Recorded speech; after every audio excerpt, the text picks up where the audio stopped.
Okay, I had to change that to low latency because apparently YouTube doesn't support ultra low latency at 1440p, because I am doing a 1440p 60 frames per second stream, which is a lot of bandwidth, so I guess their ingest servers can't do ultra low latency for the stream. So that's fine, whatever, it's not a big deal. If we do a test again just to see how long it takes to show up.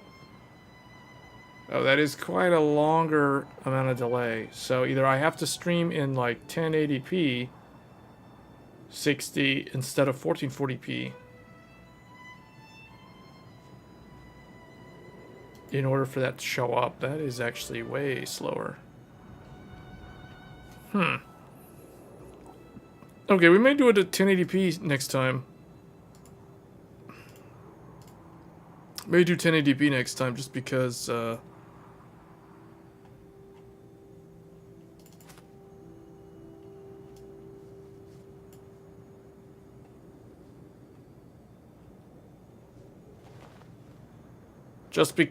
that way I can do ultra low latency. When I stream at 1440p, I can't do ultra low latency. Actually, I don't know. Maybe I need to not use HLS instead.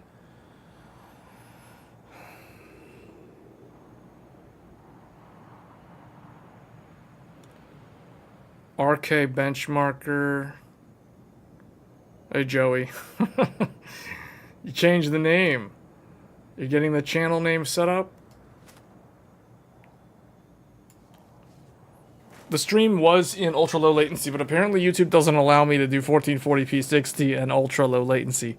So I had to restart it with a different name, or with low latency instead of ultra low latency.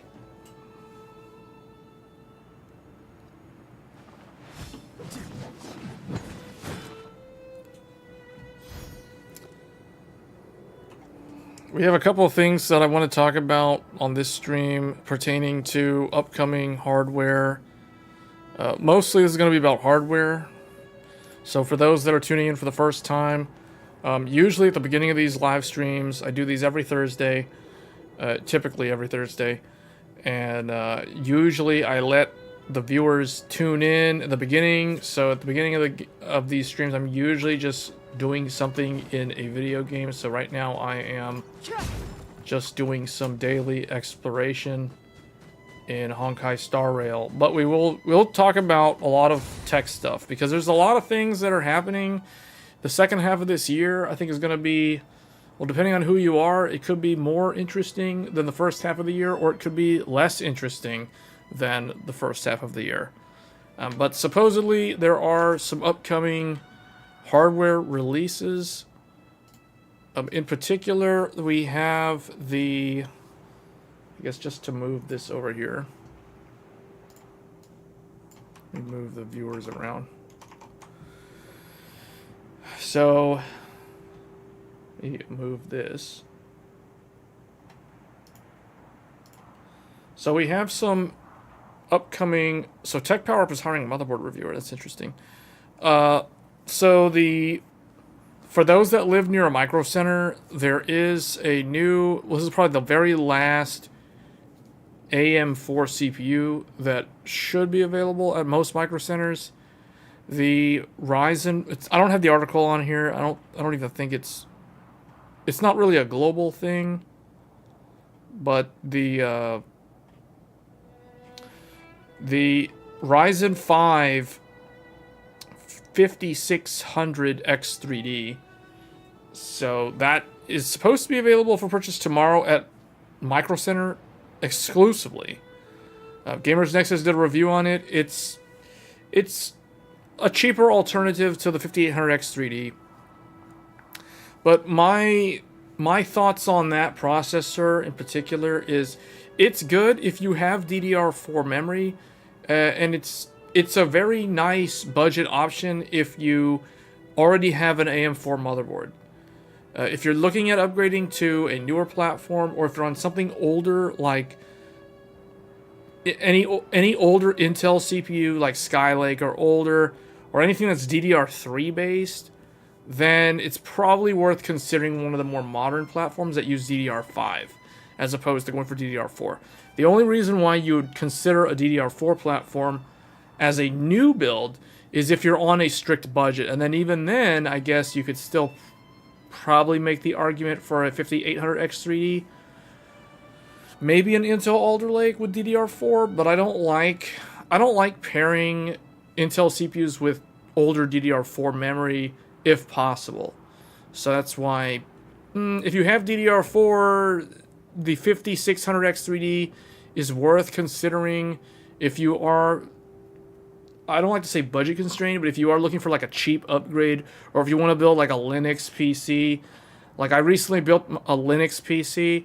I am a little bit disappointed with how limited the number of games that you can install on Linux from Steam directly without any sort of workarounds. I have not installed Proton yet. I'm probably going to do that so I can get games that are not officially supported on Linux via Steam to run, because my older Linux box that I used to have, I think it was running Ubuntu 18 something, which recently went end of support earlier this year. That one, I was able to run games like Monster Hunter World and stuff like that, and like Tekken 7, if I recall. And on the current release, which I think is Ubuntu 2204 or 24 something, I forgot what it was, but it's whatever the latest one is for the, you know, it's the most common distro. That one, I can only install like 5 or 6 Steam games that I have, and 2 of them are like Tomb Raider games. So it's very disappointing. I can't play any of the RPGs, like not even the Pixel remasters will install, at least not natively. So yeah, I've been jumping through some of those hoops, but I have the Linux PC built. I guess if we want to just kind of run through that real quick. So I built Linux. I think it's Ubuntu 2204. Someone in the chat can correct me if I have the number wrong. It's whatever the latest distro is, publicly available. I downloaded the ISO. I put that on a flash drive. I made the flash drive a bootable flash drive, and then I tried to install it or boot off of it on a Asus Crosshair 6 Hero, and I ran into a lot of issues getting this to work. Like, the Asus motherboard would not detect the bootable USB drive, which is really strange because I plugged it into a laptop like a Lenovo ThinkPad, and the Lenovo ThinkPad recognized it instantly and was able to boot off of it, and I was able to either run Linux straight off the USB, or it gave me the option to install it to an M.2 drive. So that's how it's supposed to work, but I eventually got it to work on the old Crosshair motherboard from 2017 by going into the BIOS, and I turned on SRIOV, which I really don't think had anything to do with it. And the other thing I changed was I set the, for those that might run into this problem, USB behavior, or I guess emulation. I forgot exactly what the settings are, so I don't really know exactly what the title was on this, but effectively the option was USB, or no, it was like emulate hard disk. Hard disk? I think it literally said hard disk. And then it was like, I'm trying to remember what the other options were. There were useless options. Like one was USB peripheral or something, like a keyboard or a mouse. Like, that's wrong. And then the other one was some other thing. So I chose hard disk. And this one, after I selected this in the BIOS, then it was able to boot off of the USB drive. What's weird is I couldn't get it to boot off of like a DVD. I actually burned I made a bootable DVD with the same Linux distro, and it still wouldn't work. Like, I don't know why. It was an actual SATA optical drive. It was not a USB optical drive. So anyway, these are sort of some weird issues that I ran into, but I did get it working. So I do have a Linux PC. I'll probably do a couple of videos on Linux, gaming on Linux, I may change the graphics card. Right now, the specs are a Ryzen 7 3800X. The motherboard is up there, 32 gigabytes of DDR4. This is called G-Skill Flare X Samsung B Die 14. It's the famous stuff. It's the famous RAM. I think 28. I forget what that other number was. But anyway, this is the famous, like, the best RAM for AM4. The stuff that you could overclock to 3600. The single rank, 8 gig DIMMs. I'm running 4 of them in a single rank 4x8 for 32 gigs. So this is what I'm running on the Linux PC right now. It's good. I'm not gonna lie, I am a little bit tempted to get that 5600X3D for this Linux PC, but the original goal was to build the PC, build the Linux box, get Steam on there, get some games on there, and benchmark some stuff, or just kind of look at how it works, how well gaming on Linux works overall, compared to how it was a few years ago. This is especially useful for those that don't want to go out and buy, like, a Steam Deck or an ROG Ally, although ROG Ally is a Windows-based handheld, so not exactly the same comparison there, not equivalent platforms, but this could be interesting for people who want to pick up Linux, get into it. It is, and the thing is, I wanted to do this on the cheap, so even though I am kind of tempted to get a 5600X3D or even a 5800X3D, I really don't want to spend any money on this Linux box. Like, everything that I built this computer with was just hardware that had been sitting around shelved for a couple of years now. Like the 3800X, the Flare X was actually in another PC. I had to pull that from another one so I could use it for this. But other than that, like, everything has been sitting around just ready to go. So I'll probably do some more videos about that soon. If those of you that are interested in, like, what is it like, what does it take to game on Linux, so I guess I should list the rest of the specs. Right now, the GPU is an RX 5700 XT. This is the reference style. I might change this. Like, I've been asked or recommended to use, like, one of these, like a 6900 XT, so I could do that. We'll see how thermals do. It's in kind of a really old case that doesn't even have USB 3. In fact, the front panel USB doesn't even work anymore. The little daughter board in the case is busted. It just doesn't work. So, but it has eSATA and some old things that no one uses anymore. It's an old case. The case is a NZXT Hades. For those that are curious what that is, you can look it up. Hey, Matt. I think this is the thing that you were curious about. So I put together a Linux PC. This is what we've been talking about for the last, like, 5 minutes now. But I have it up and running. Obviously, we're not streaming on it because I can't play most of these games. But I am going to have to look into installing Proton or something so that I can get more than just the basic, like, Tomb Raider games that I have.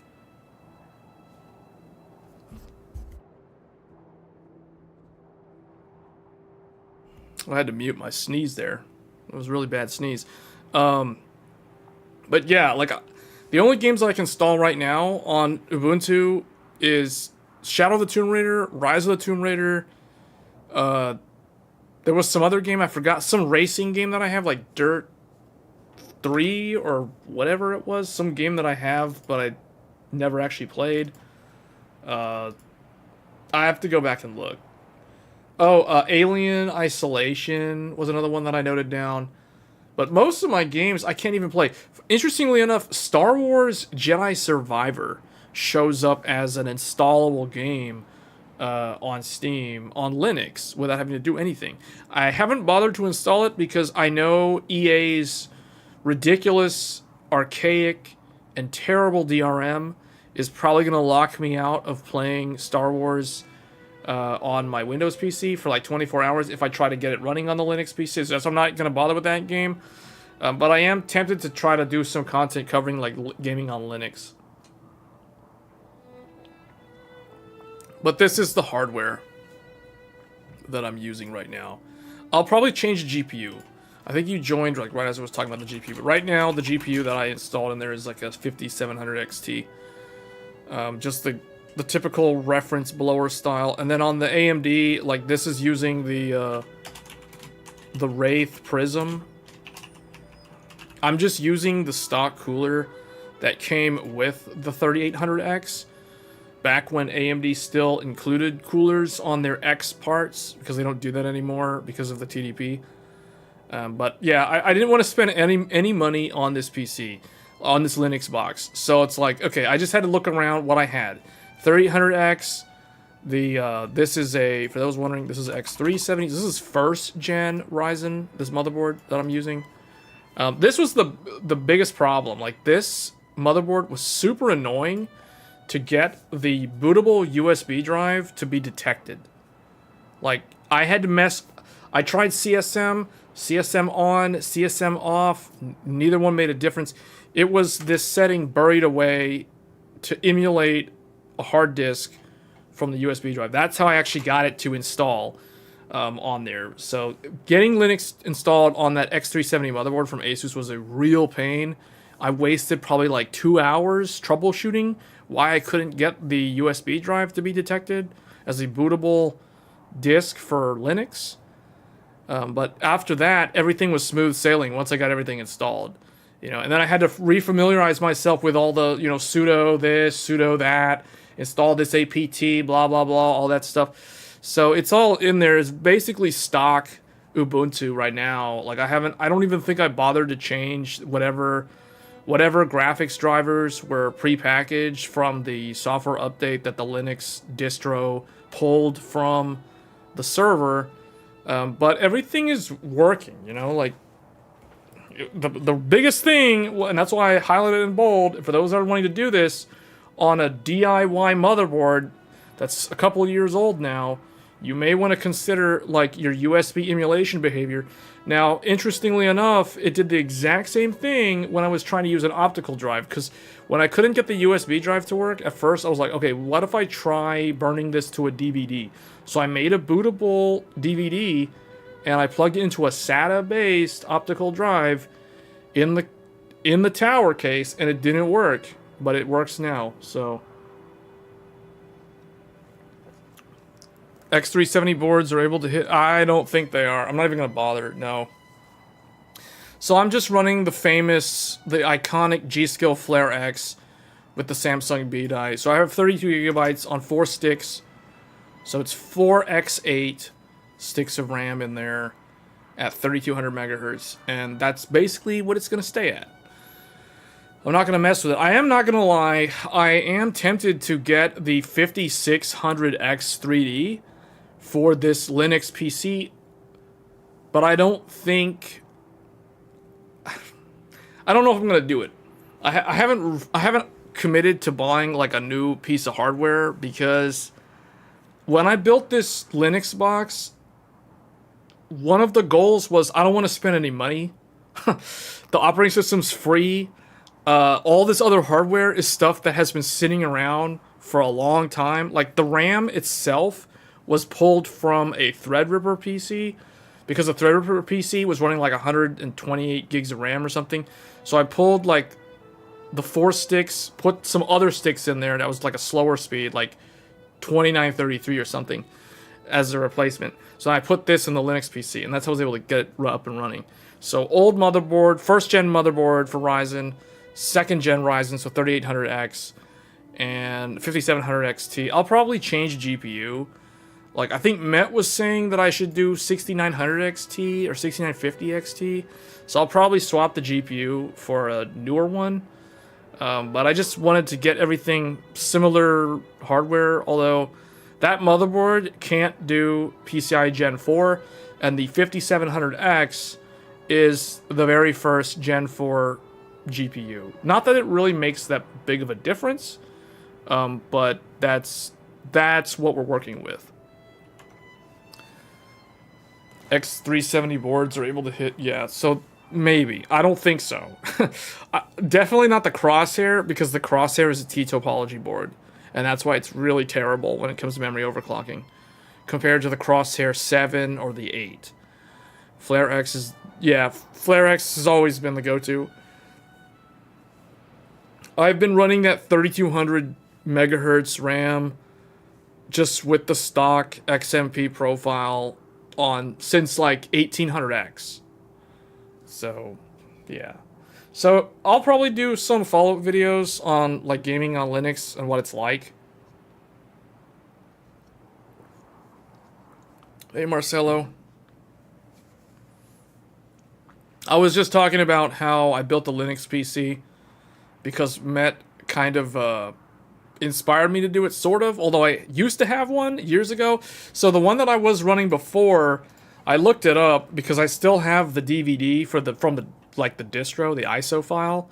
I used to have this, I think it was 18.4. I forget what the latest version was, but this is what I was running, or I used to have this. And this I was going to install it again, but it just apparently, I found out, or it just occurred to me like a few days ago, like when I was trying to build this machine, that this version of Linux is no longer supported as of like a month or two ago. So this is like not a thing. So I was like, well, that's not gonna work. So I have to go and download the latest one, which I think is this one. I don't think it's 2204. I could be wrong. Let me look it up real quick. Let's see. Okay, so yeah, this is it. This is the latest one. So 22042. Long-term support. That's what LTS is. It actually says it right there. So this is what I'm running. I was running the let's see. Does it show? Okay, see 1804. 1804 Bionic Beaver was the one that I used to have like years ago. Not a super long time ago, but that's what I was running before. I formatted that drive, so I lost my Linux drive when I formatted it to turn it into a storage drive for Steam games because it was an SSD. So that's effectively how I lost my Linux PC the first time around.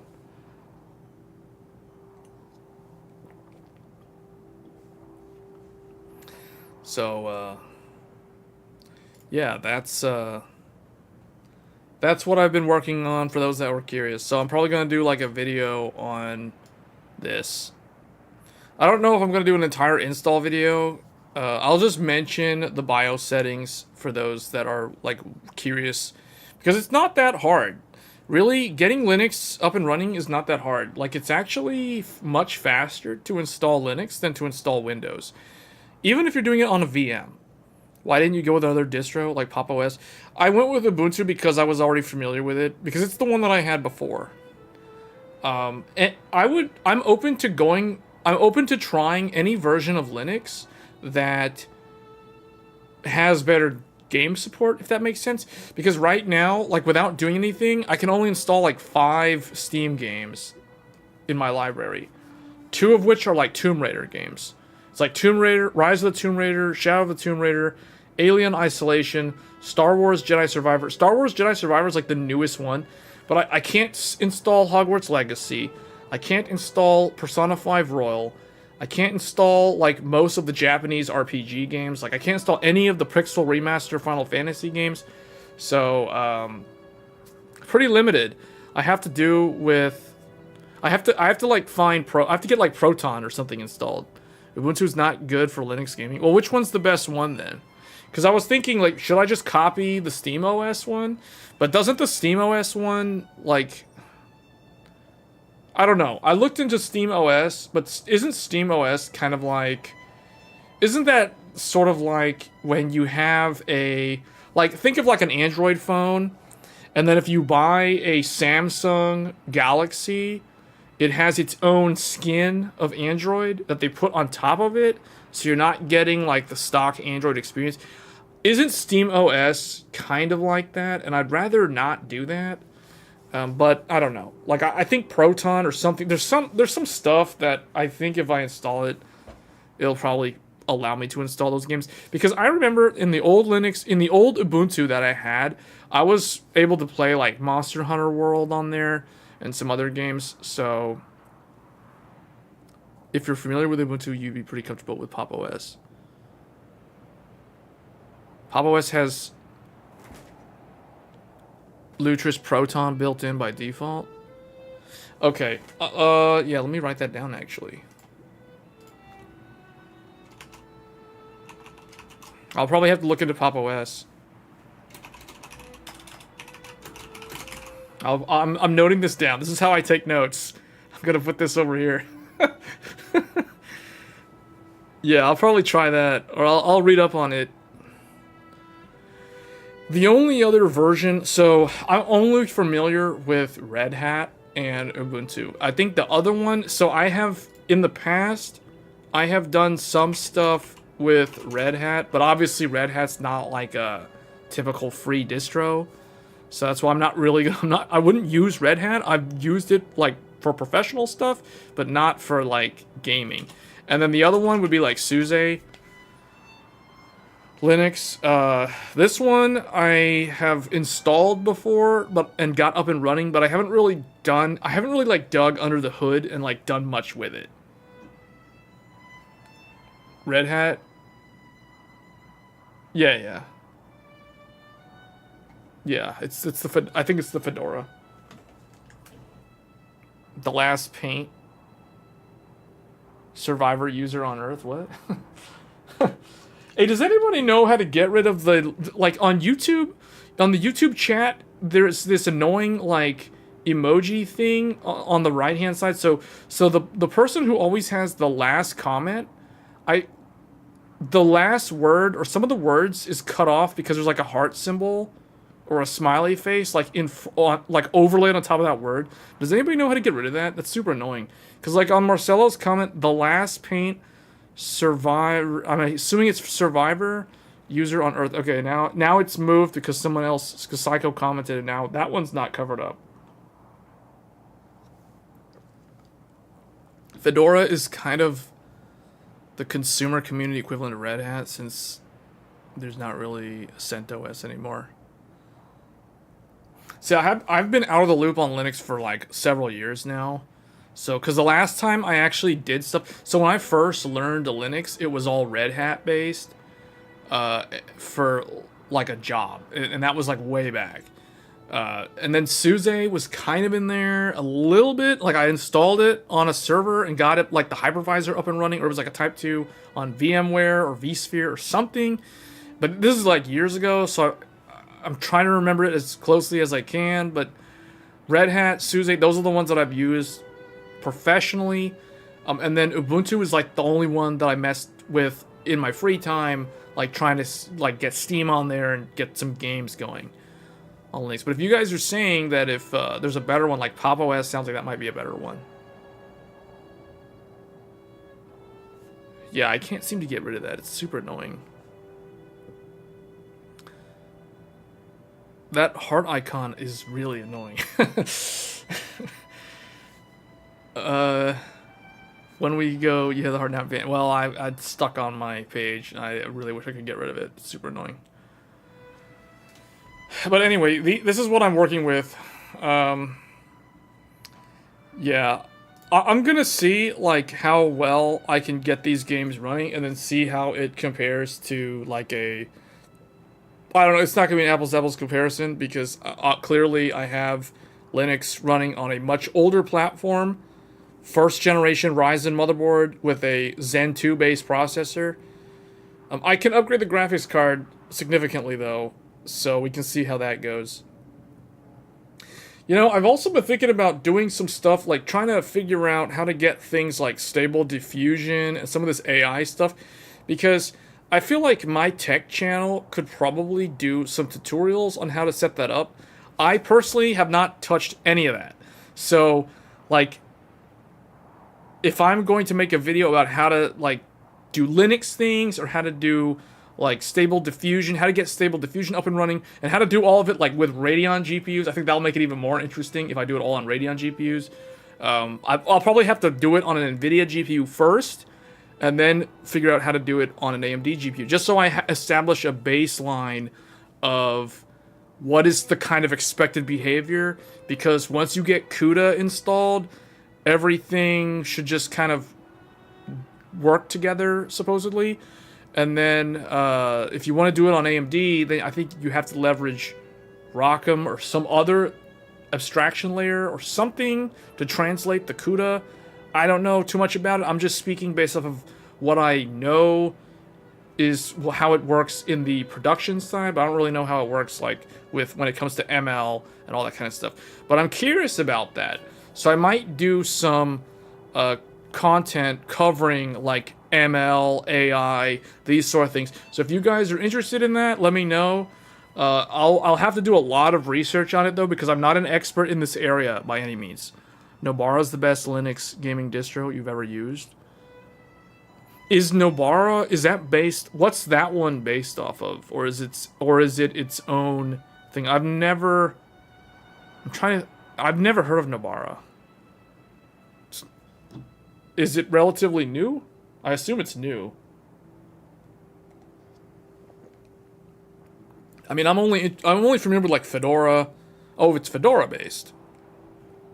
Okay. Okay, so that one I might actually pick that up pretty quick then. Okay. I might look into that then.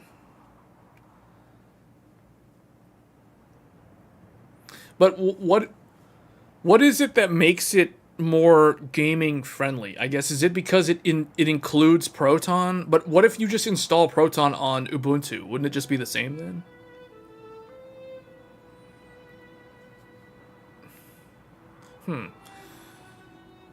Because I assume you can get Proton installed just fine on most of the Linux distros, if not all of them. Maybe some of those enterprise ones like SUSE might have like some extra steps that you have to go through, but I think it should all be the same. The way I think of it is I compare Linux to like the Android OS on mobile phones. If you've ever done app development work on Android, you know how really the main, like, it's all the same code base, but every phone, depending on the manufacturer, has some slight tweaks that it does as an OEM to kind of differentiate itself from others. Usually this is visible to consumers via the skins, like the Samsung. Samsung used to have something called TouchWiz. I forgot what it's called now, because I haven't had a Samsung phone in like 6 years. But it's kind of like that. To me, I think of the various different distros on Linux as like the different Android skins in the smartphone world. It includes Steam, Proton, and Mago HUD. It also installs the Mesa drivers. Okay. Is this related to the Steam, like, the version of Linux that runs on Steam Deck? Because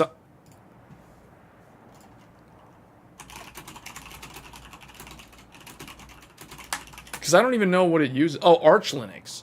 Steam Deck comes with an operating system known as Steam OS. Steam OS differs from the operating systems you're most likely to see. Yeah. Steam. Let's see. Here's an article by Ars Technica. So this brief tour of the Steam Deck's Linux implementation.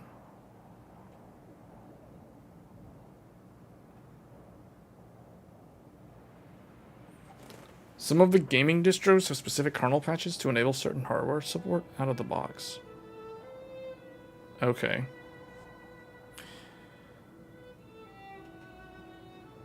So they say it's something, Steam Deck's flavor of Arch Linux is covered in armor, meaning that a significant portion of the deck's internal storage is set to read-only mode.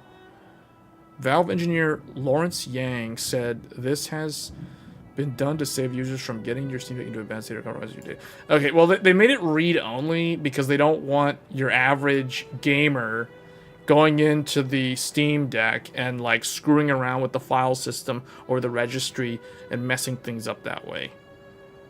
So that's why they did that. I mean, that makes sense. But, you know, obviously, from what it sounds like, Nobara is not Arch Linux. Because you said it's Fedora-based.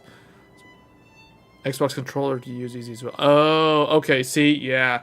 Okay, so things like that. Yeah.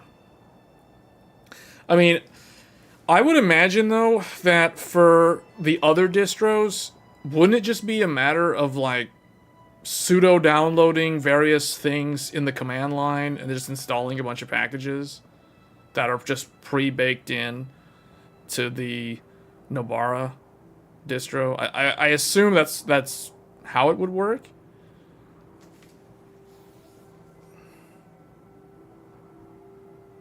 I'll have to look into Nobara. I've never heard of it. Like, it's completely new to me. But if you're saying it's Fedora-based, then I should be familiar with, like, how to get things up and running.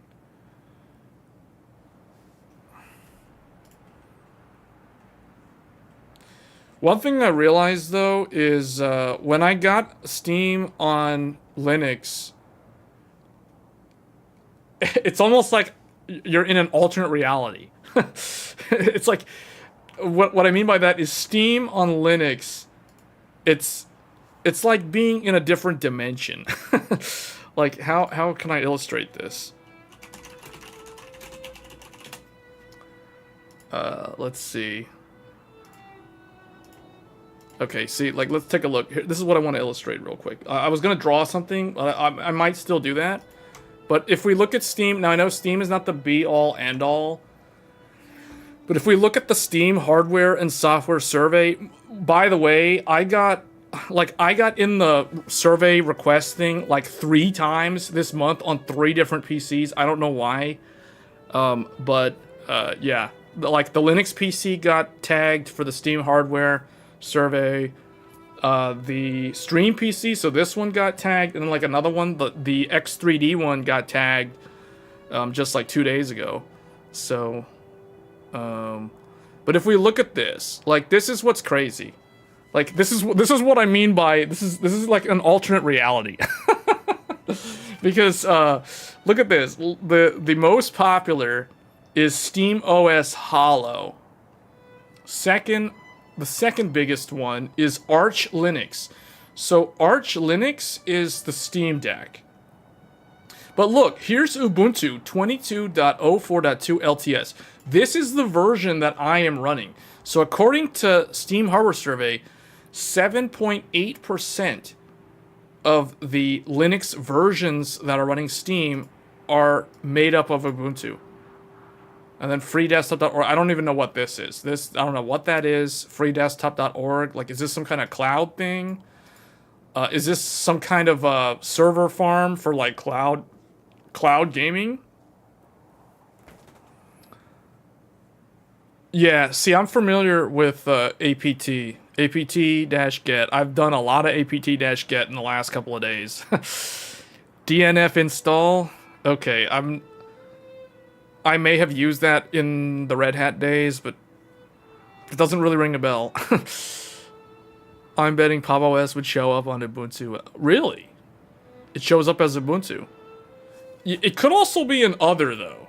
Because, see, so Nobara and those other ones, they're probably in other, which is 29.54% of the market of all the Linux versions that run Steam.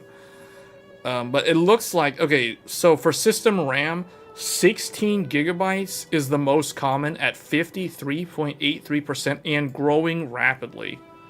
So my Linux box is running 32 gigabytes, so I fall into this 15.84.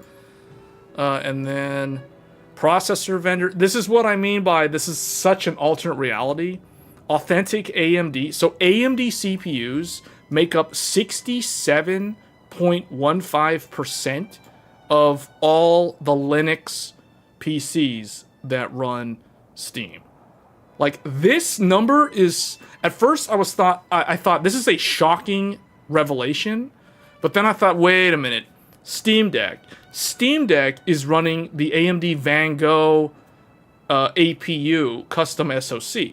So that actually makes sense. So, but I mean, I don't know, like, my Linux PC is Ryzen based, so I guess AM4 is where it's at for like a Linux PC, because it's cheap. It's cheap and it's reliable. You don't have to do anything. Unless you have a really old Asus motherboard. Steam most likely looks at the etc release file. Probably. It's something, yeah, it's going to be something in the etc directory. Okay. Maybe. Well, I mean, they do have this other category, though. Authentic AMD or genuine Intel. It's based off of the, what do they call that thing? The TPM? Is it the TPM? FTPM? It's the TPM chip. It's got to be an authentic AMD. Otherwise, it's a fake AMD. And it's, or it's got to be a genuine Intel, or it's not an Intel. So,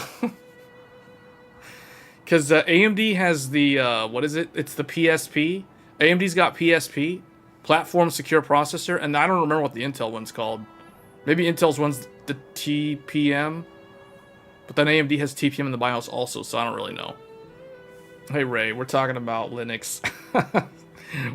we're in an alternate reality right now. This is like the most random thing, right? Like two-thirds of the market are authentic AMD, and almost a third of the market is genuine Intel. That's weird. This is really weird. All right, and then that's just weird to see. But look at this. Check this out. The most popular graphics card, for Steam users, AMD Van Gogh. AMD Van Gogh is the reason why like SteamOS Holo 64-bit, or actually the Arch Linux is like the most common distro. Okay. So this is what's really weird though. Like, whoa, this is, man, look, what the we definitely stepped into an alternate reality with this list. Look at the massive gain, though. Like, the AMD Van Gogh, I wish Steam used to show this by, like, 3 months.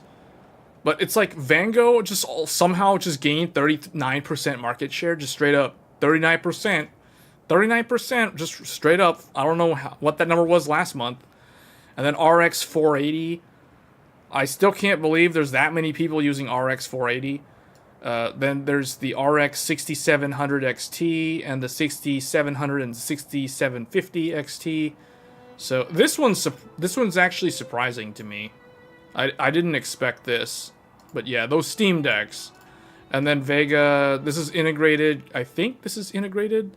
This is Radeon Vega series, Radeon graphics. So I think this could be the 680M, maybe the 780M. I'm not, well, it shouldn't say Vega, but I hate when they do like slash and then it's cut off. So this is probably older mobile APUs. And then this is integrated. These are also laptops. And then you've got the GTX 6 or GTX 1060 and the Radeon RX 5700 XT. I was surprised also. You know what I'm really surprised to see though is I'm surprised to see 6700 like up here versus 5700 XT, because I feel like there's a ton of 5700 XTs out in circulation, mainly because of the mining craze. There are a whole lot of these in the used market that can be had for very, very cheap. 6900 XT, Linux Master Race. Yeah, that one is... Where is that one? Well, okay, this is surprising. This is really surprising. The 7900 XT and the XTX are 0.62%. This I did not expect to see, because these GPUs don't even register under Windows. Like, they don't even register. So, hold on. Where's the, 6900 XT doesn't even register. This is really weird. 6950 XT registers as 0.21%, but the 6900 XT, which has been in the market way longer, doesn't even show up. So it's falling into the other category for some reason, along with like a bunch of the NVIDIA 30 series GPUs, because I am seeing a lot of I'm seeing a lot of Turing and Pascal. Oh wait, never mind. Here's the 3080. Here's the 3060 Ti. So they're there. But you know, I don't see. There's the 3060. The 3070 is, strangely enough, it's absent. Okay, it's way down here. Look at that. There's more ancient Hawaii R9290s by like 0.03% than there are 3070s on Linux. That's crazy. Then you have all these like integrated Intel stuff. And then you've got laptops. 960s are there. Okay, here's all the 30 stuff and the 20. And there's everybody's favorite GT 1030. Windows may be in cahoots. Radeon Pros also show up in Linux, which is very surprising. I'm surprised there's that many people that are using these that are also on Linux. 4090 shows up though. Like, this is the thing. Like, 4090 actually shows up at 0.23. Who's using a 4090 to game on Linux? To me, that doesn't sound like it matches. You guys know what I mean? Like, who's using a 4090 to game on Linux? And why?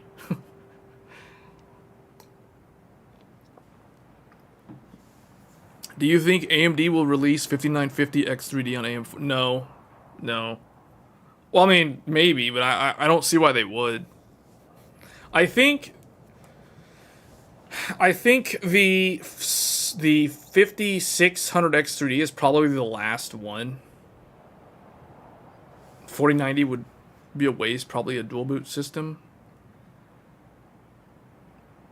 I don't know. I feel like the people that have a 4090 are not typically people who would bother with Linux. You know what I'm saying?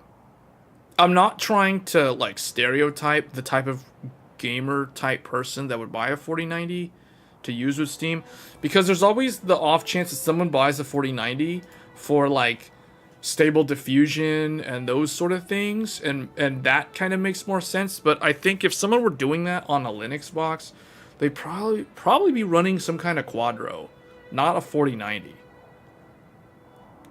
You have Linux and Windows dual boot on the system? Yeah. But, you know, like the 4090 people are like people who typically would be on a 4K monitor and they're playing like, I don't even know what they would be playing. I wanted to say Call of Duty, but the sad thing is the people that buy 4090s to play Call of Duty don't realize that Call of Duty actually runs better on AMD GPUs.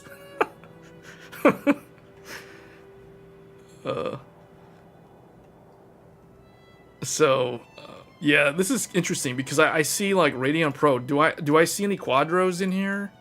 Are there Quadros? There's no Quadros. No NVIDIA professional card shows up on this list. Like, is there RTX 6000? RTX 4000? What? P1000? No NVIDIA professional card registers on Steam for Linux. Yet we have AMD professional Radeon Pros. What is going on here? There's two AMD Pros. One is a laptop. This is probably the Lenovo thing, or the Dell, and then this is that blue thing. They play Roblox. The 4090 only makes sense to run ray tracing on every game at native 1440p. That sounds so bad. That sounds so bad. Buying a 4090 for 1440p sounds like incorrect priorities in life. But anyway, this is really interesting though. This is quite fascinating, really, to see like how different it is or not really that different. It's just what's different is you don't have 3060 and 2060 and 1060 up here at the top. Like the 1060's here, but that's like the only one. Everything else is all spread out when it comes to GeForce cards. They're literally all over the place. What's really weird is how like the Intel integrated parts are all here in the middle, like around the 0.5. I don't know how Steam reads. What's weird is Steam will read your... When you do the survey, it's like you get... If you have an integrated chip, it will register it, but then it's like, now it's double counting, so now it's like...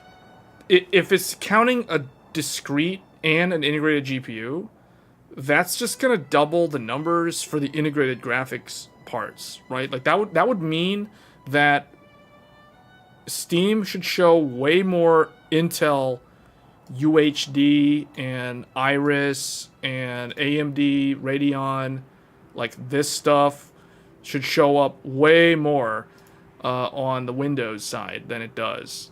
So I don't know how it does it. Like Ray's saying they're in cahoots. I don't think they are. I just think that the reporting might be different on how they gather the data from the Linux PC versus how they gather the data from the Windows PC.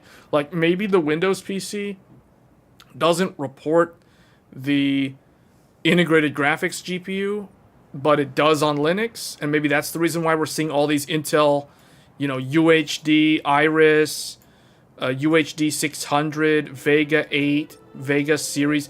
These are all integrated graphics for both of them. So you don't see that on Windows. And see, Linux also, the most common resolution on Linux, not surprisingly, is 1080p, but 1080p saw a massive drop. For some reason, oh, check this out, 800 by 1280, it went up like almost 10%. I think this is the Steam Deck's... No, wait, that can't be Steam Deck. That's like, isn't this like a smartphone or a tablet? Steam Deck is like 1080p. I don't really know much about Steam Deck, so people might have to correct me on that. And then like 4K went up. 4K went up, 1440 went down by like quite a bit. Negative 1.39% on 1440. 4K went up by 0.12. That's small, but eventually 4K is going to become the new standard. Steam Deck is this. Okay, that's this one.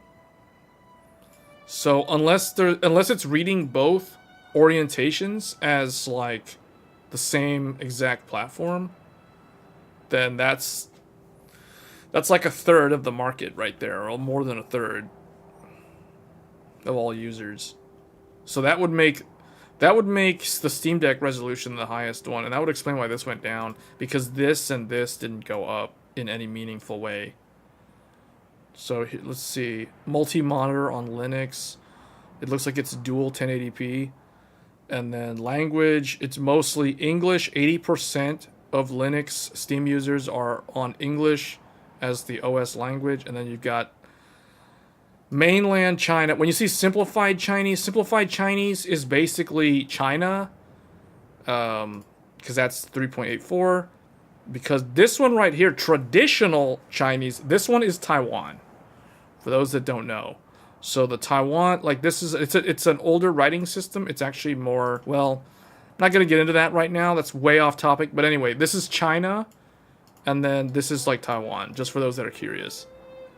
And then, yeah, so interesting. I don't think it's any different from like the Windows one.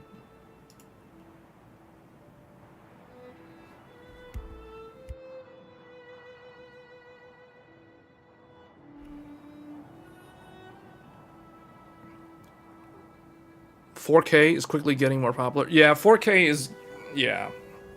And actually, now is a good time. So, if you're on a 6800 XT or better, 4K is actually doable for a lot of games. Not for like the newest games. You would definitely need like a 7900 XT or 7900 XTX or 4080 or something along those lines. but I think 4K is obtainable for most games. Most commonly played games can handle 4K on like a 6800 without any problems, right? Because it has enough VRAM, 16 gigs of VRAM. It's I don't want to say it's cheap, but it's like relatively affordable for 4K. So yeah, like 4K is gonna be the new standard. I've been saying that for a while, and I mean 4.2, 1440 is actually going down. Let's see what it looks like on Windows. If we go to Windows only. Now, Windows confuses everybody because they put like all these DX. They break it up by like all these different ones. But I'm only interested in looking at the resolution here. So, 1440 is actually growing on Windows. But 4K is growing at a faster rate. Well, it's about the same rate.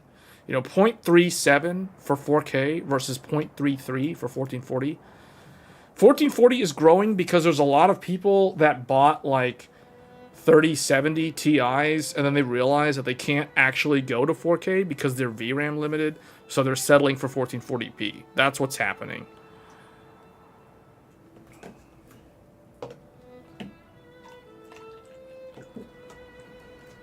$3090 and 1600 XT are 1440p GPUs. Yes, but they can game at 4K.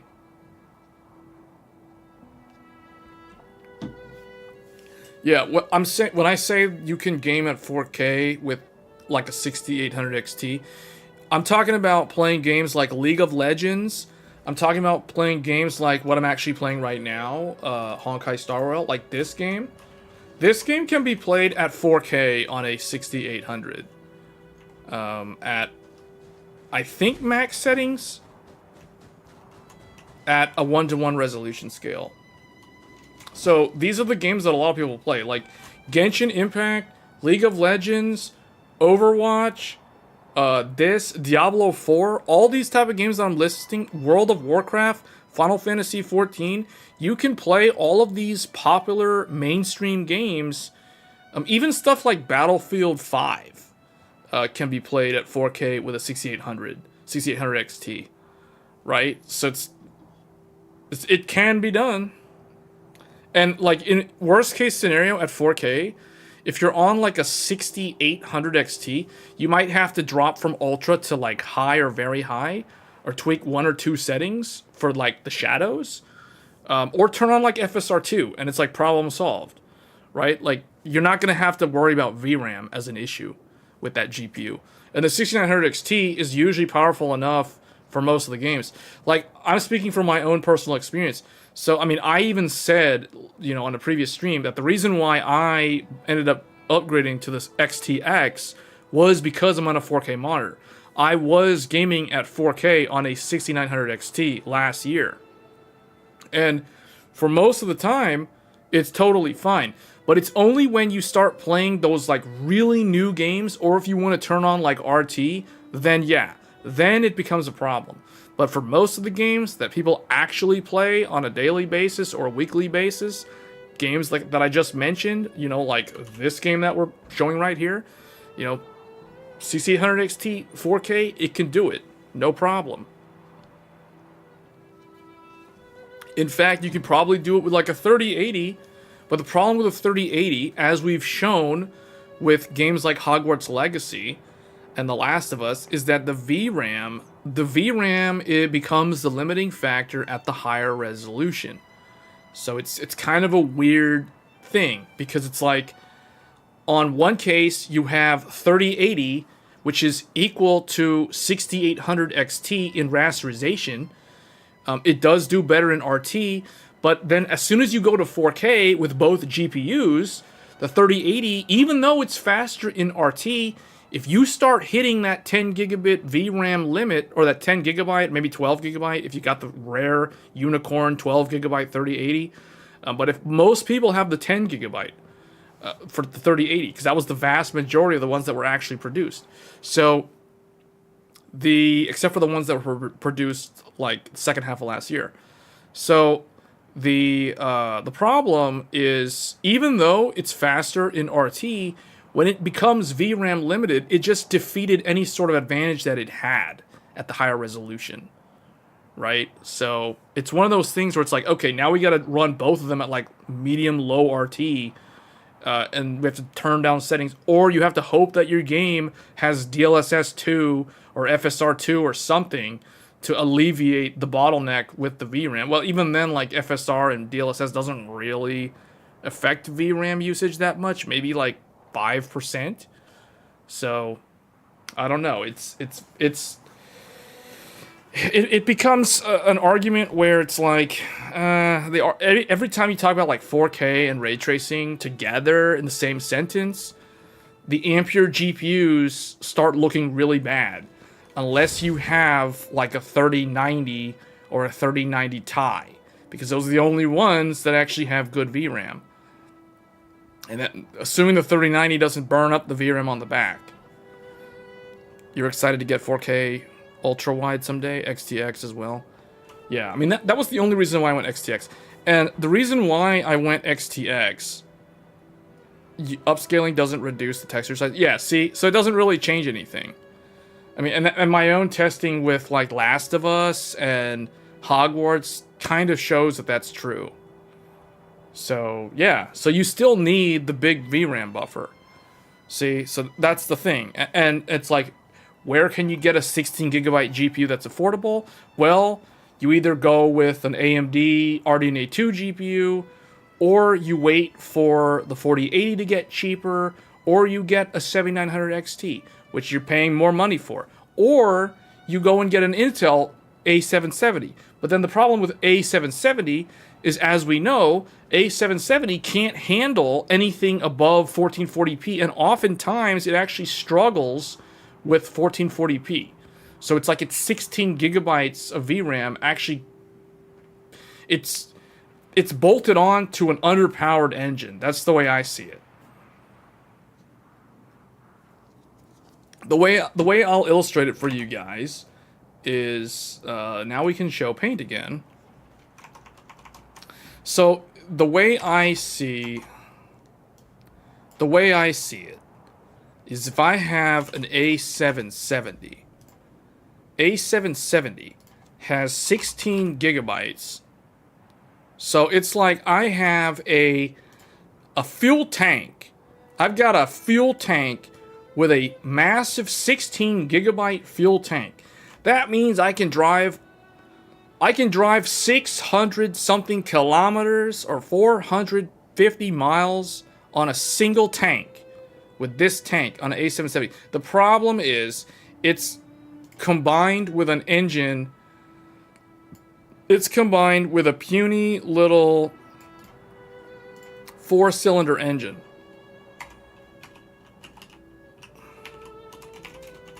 You guys see the I'm going to use cars as the analogy because that kind of helps illustrate things. So you've got a 16 gigabyte tank. Think of the VRAM as the fuel tank. How much gas, how much petroleum, how much diesel can you fit, how many miles can you go, but at what speed? You got a puny little 4-cylinder. We're not even talking about a turbo. We're talking about a regular little 4-cylinder Corolla, whatever. You know? Then here, meanwhile, we have like, I'm just going to use this one as another example. So this one has the exact same 16 gigabyte fuel tank, but it actually has a V6 motor. It has a actual competent 6-cylinder V6, or it could be an inline 6 if it's a BMW, you know, but this is a V6 engine. So you have the correct fuel capacity with the correct sized engine. The problem with the Intel GPU is it is undersized, underperforming for the size of the engine. I'm talking about rasterization. I'm not talking about TDP. I'm not talking about how many stream processors or CUDA cores. I'm talking about rasterization. How much FPS? The engine determines how much FPS.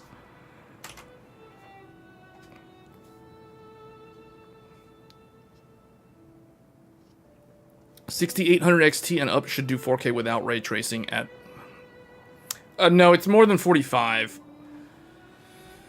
Most of the time, I mean, it depends on what games you're playing, right? Like, I'm listing games that I know a ton of people play. Apex Legends, League of Legends, Diablo 4, World of Warcraft, Final Fantasy Endwalker. What's another one? Valorant, whoever still plays that, but I guess that's one that people play. Fortnite, that's another example. Counter-Strike. These are all games that you can do more than 60 FPS at 4K on a 6800 XT. So, and these are games that people actually play. Genshin Impact, Honkai Star Rail. You know, like, those are other ones. Now, those don't run above 60 FPS, but you can game at 60 FPS at ultra settings on Genshin Impact at 4K resolution native on a 6800 XT. You're not going to worry about VRAM. So, and obviously, like the shooters, Counter-Strike, same thing. The Battlefield one, I think Battlefield 1, Battlefield 5, all those games are basically the same. Like, you can do that. Now, where does the crack start showing up? Well, 2023 titles. Hogwarts, Last of Us, Jedi, Survivor. These are games where you cannot do 60 consistently at 4K with the 6800 XT. Yeah, no, I mean, I'm yeah, there's a delay in the stream. I see the message. But yeah, like, these are the sort of games where, yeah. 2023 games are kind of the limiting factor. Like, this is where you have to go above a 6800 XT. In fact, in some cases, you probably have to go above a 6900 XT for quite a few of these, actually.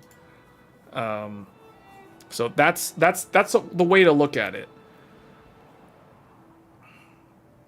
But RDNA 2 is very good. Like, at the end of the day, RDNA 2 was very, very good. It was very competitive.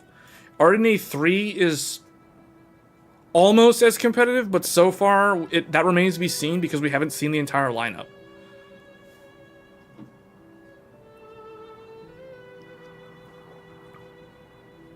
Yeah. Yes, for 4K, you need something more than like a RDNA 2 GPU. You're like the conclusion of all the benchmark videos I watch? In what way? But pretty much, like, this is what I've been saying. So basically, like, for mainstream, for esports / mainstream, you can game at 4K. 4K, like, 4K gaming can be done on RDNA 2.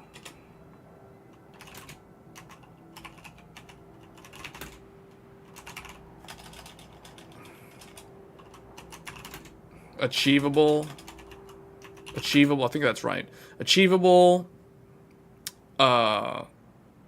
with RDNA, like, okay, I'm just gonna say, like, this,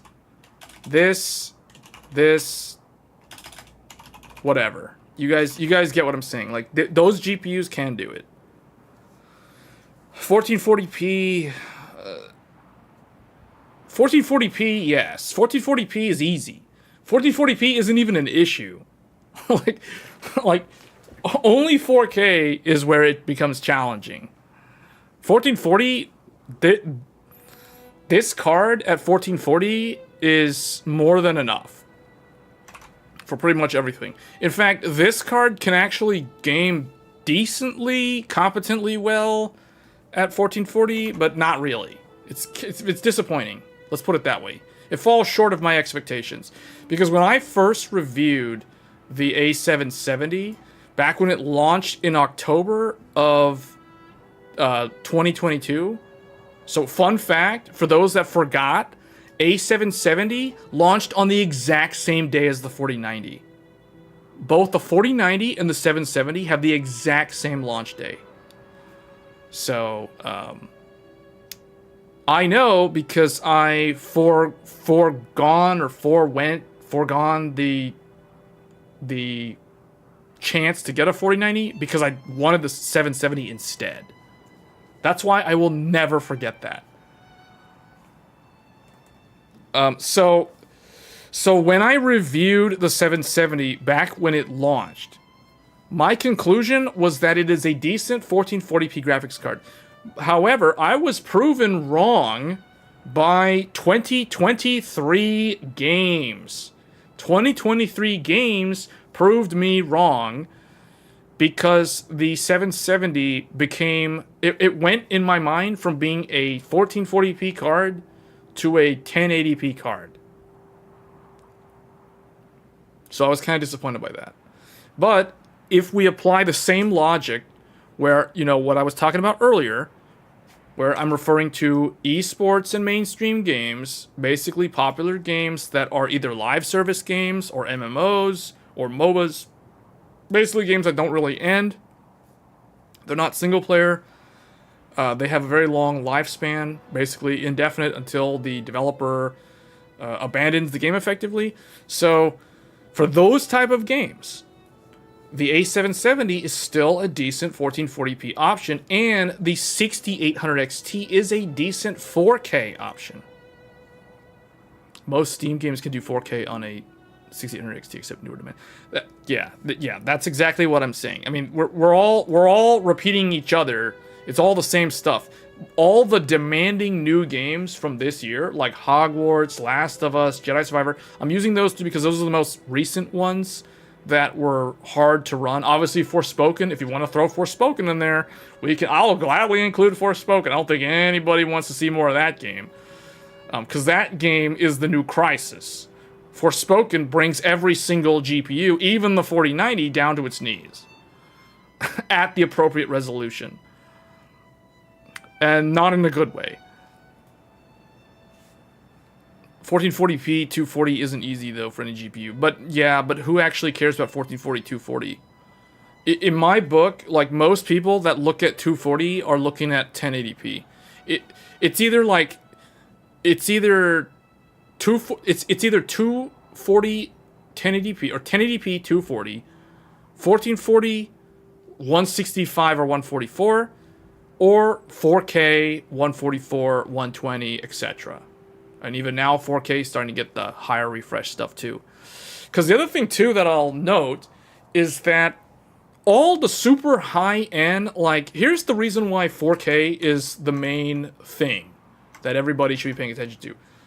4K, I'm just going to let you guys in on a little, or maybe it's a well-known or relatively unknown secret. All display tech innovation is going into 4K and above. All display tech innovation is going into 4K and above. What does that mean? That means 4K is where it's at for things like OLED.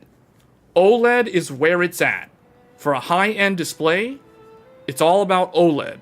And where are the best OLEDs? What resolution are they at? You guessed it, 4K resolution. 4K is where it's at. Where is the movie industry at when it comes to Netflix, Hulu, Disney Plus, etc., whatever? Viki, all the streaming services, Rakuten streaming, all of them, guess what? They all want to sell you their premium 4K package. Because 4K is like the thing. It's like the thing that everybody wants. So, like, 4K TVs, OLED monitors, OLED TVs, high refresh, 1440, 120 hertz, etc., all that stuff. That's where all the innovation is going, not 1440p. I get that a lot of people in the PC space are interested in 1440p, but I'm level setting with you guys that 1440p is never really going to be a common standard that has like the vast majority of the consumer market. It's just not going to happen. That ship sailed years ago.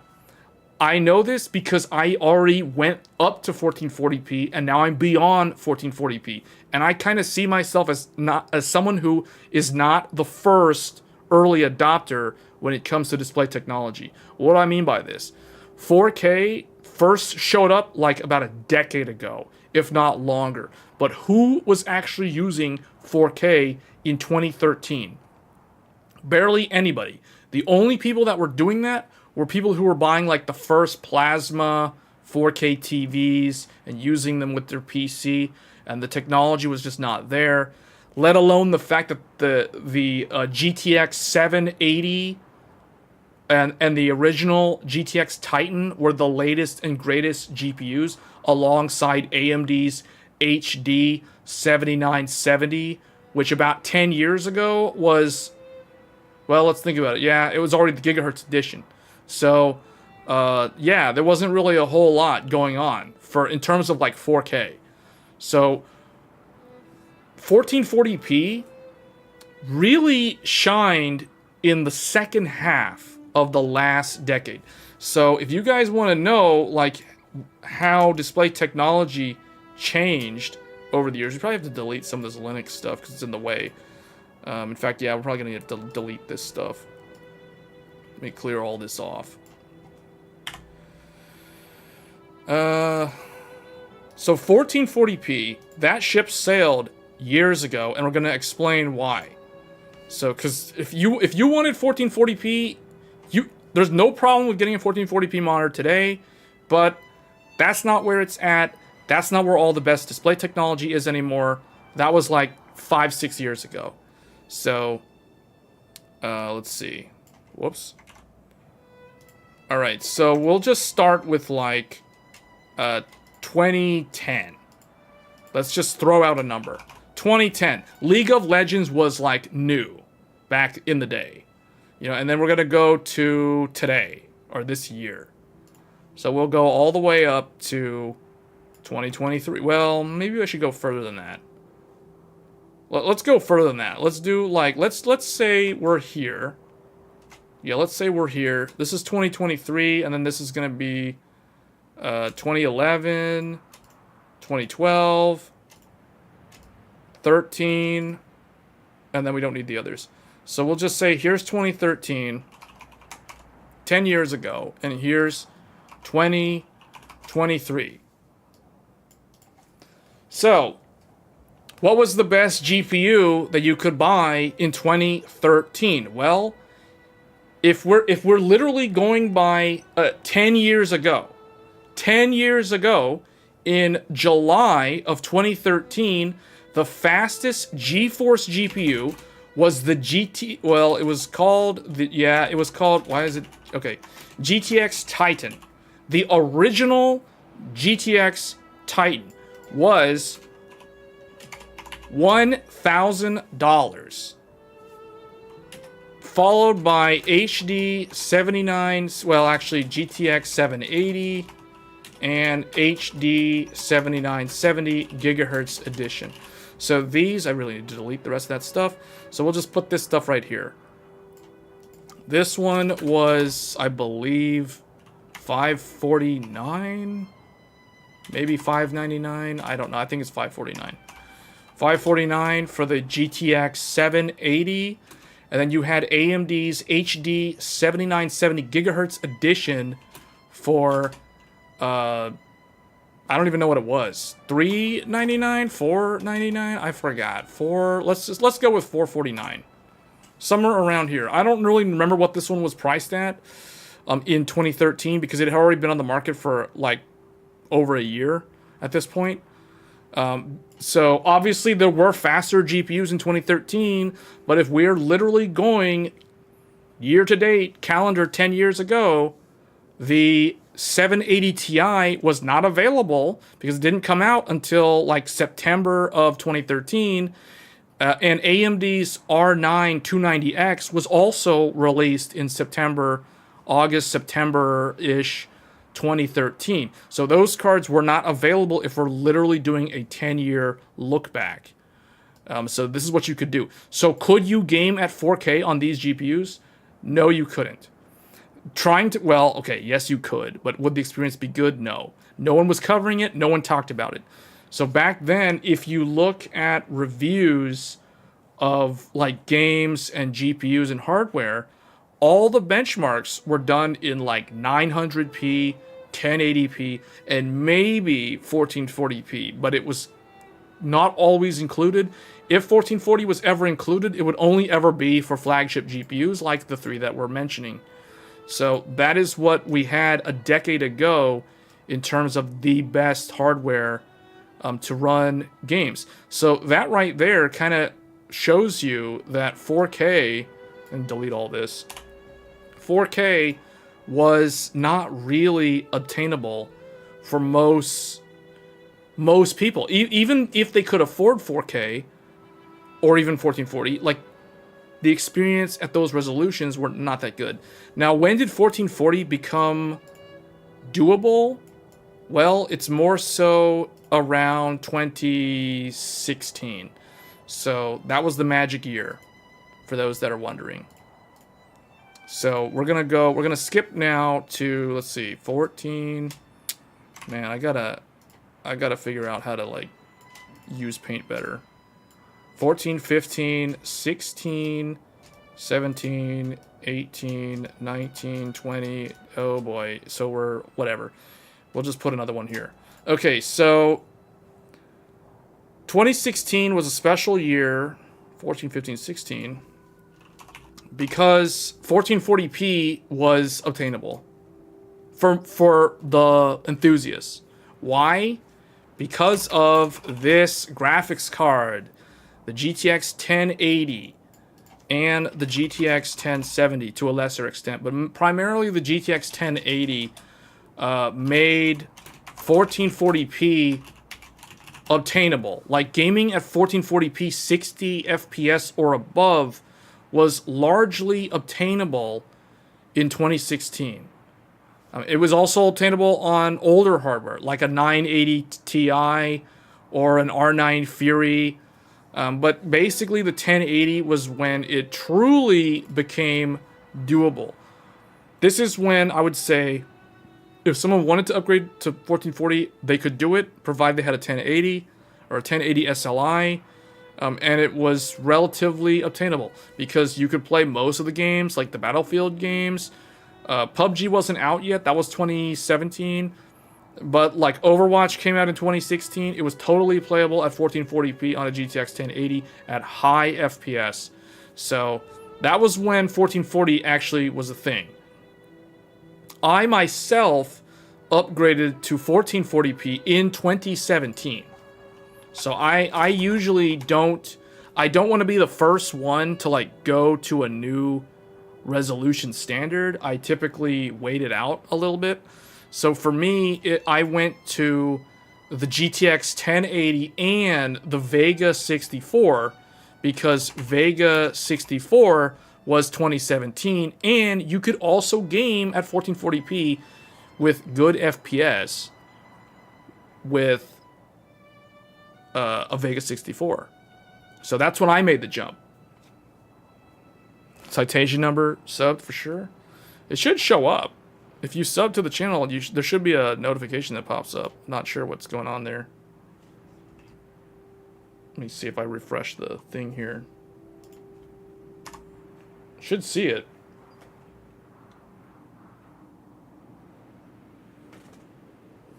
Well, maybe it'll show up later. But I appreciate the sub, though. Welcome to the channel. If you just discovered it, well, congratulations.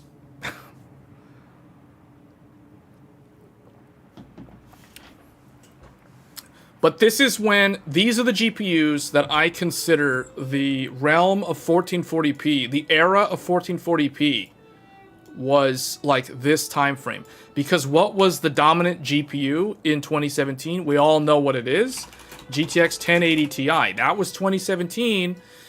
GTX 1080 Ti and Ryzen 1st Gen launched together. Ryzen and the 1080 Ti launched together in March 2017. Remember it.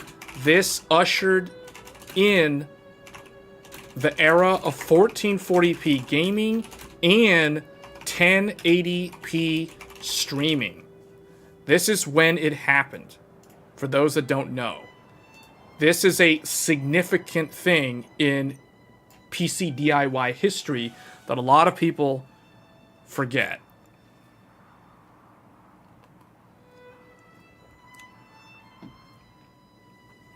So this is what I'm saying, like 1440p, because I'm telling you guys, the best monitors for 1440p, they don't make the best monitors for 1440p anymore. The best monitors for 1440p came out from the time of like 2017 or even 2016 up to like 2020, 2021. Now, if you compare the monitors that are on the market today versus the monitors that you could get like 2017 through 2020, like pre-pandemic, you could get way better 1440p monitors in that time that you can't get anymore. So outside of the PC market, it's 4K, but from a video, I think from Steam survey, more people are moving to 1440p. I don't think so. I wouldn't say that. By a small percentage, yes. 4K is going to pick up. The reason why 4K is not as common in Steam is because of the cost of the monitors. 1440, you can actually get a 1440p monitor for a very affordable price. Like, you can get a good 4K, like 60 hertz monitor for under $300. You can get like a $250 Dell 27-inch 4K 60 hertz panel with good color reproduction for relatively affordable prices now. So it's not like 4K is not doable. But the problem is 4K is going to require a much higher end GPU, and 4K, like really nice 4K monitors are still very expensive. They're still like $600 or more. That is the reason why moving to 4K is slower than 1440p for PC gaming. That is the reason why. So the reason why is twofold. One, Met President, he just said it, 4K is going to require you to upgrade to your GPU. I wouldn't say that. I think it's definitely starting to slow down. Because back then, if you wanted to do 4K, the 1080 Ti was not enough. Like, let's be real. Because a lot of people like to worship the 1080 Ti as though it was like one of the best GPUs ever.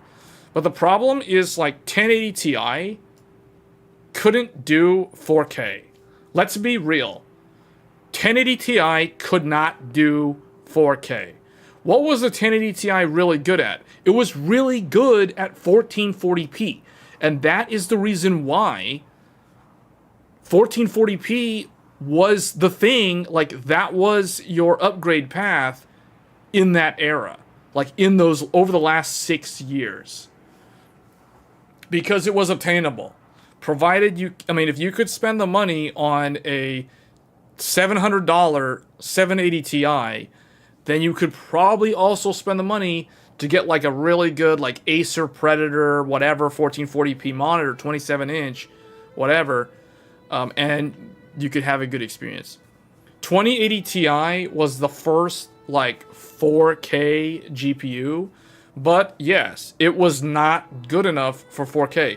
So the 2080 Ti was the first, like, quote-unquote 4K GPU, but this further enforces the point that you just made, that if you're on a 4K monitor, you end up having to upgrade, like, every 2 years. Because if you bought a... Think about it. If somebody paid... okay, let's go back to the calendar. So, or the timeline. 2018 was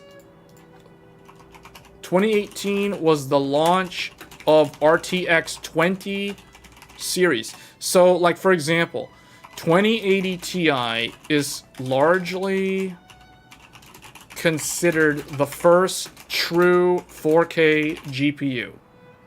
Okay?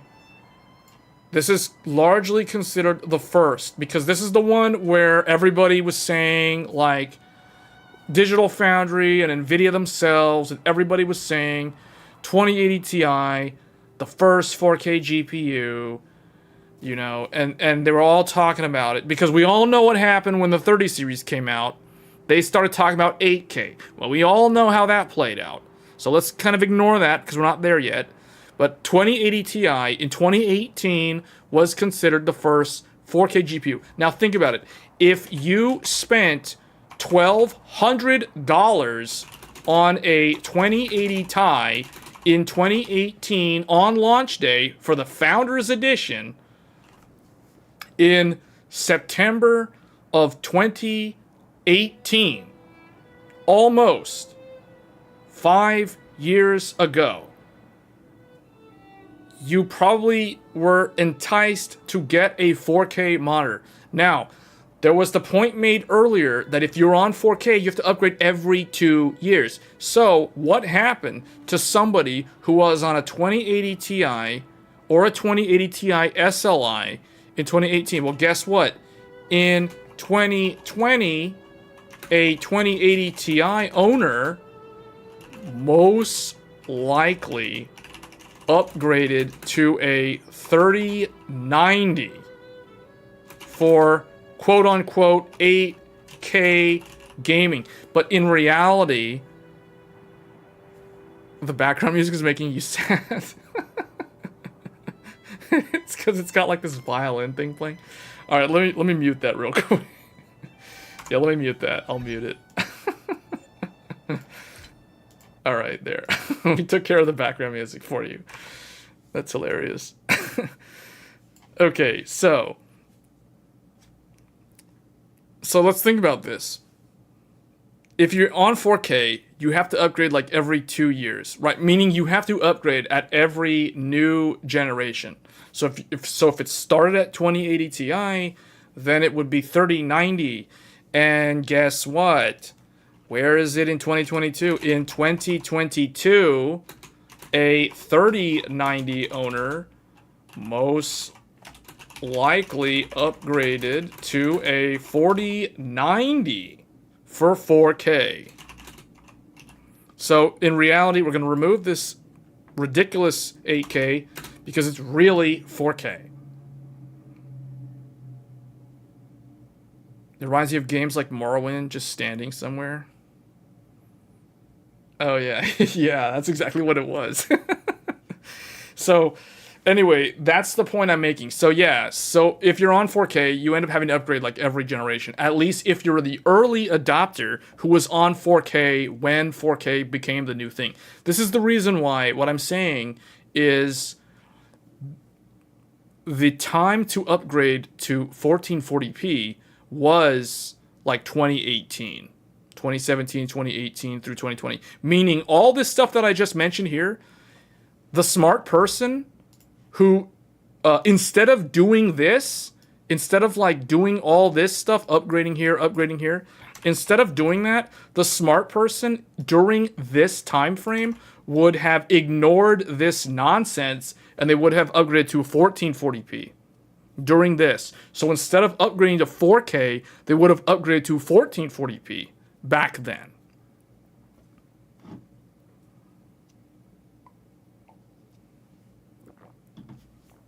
Over the next like GPU upgrade cycles, what's going to happen is 4K is going to become the new 1440p.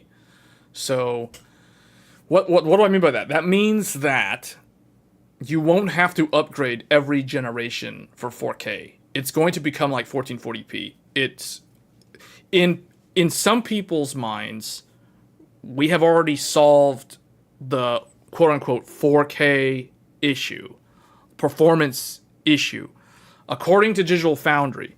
Now, I don't know what the opinion of the viewers are when it comes to Digital Foundry, but according to Rich over at Digital Foundry, he largely considers the rasterization challenge, to put it in his words, to paraphrase what he said, I forget which video, but he said that they largely consider the rasterization challenge brought upon by 4K solved via the 4090.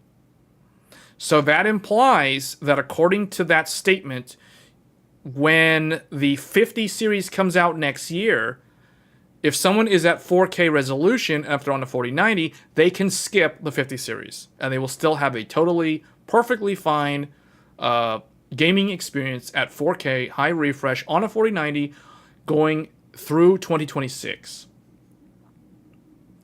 Now, I don't know how much to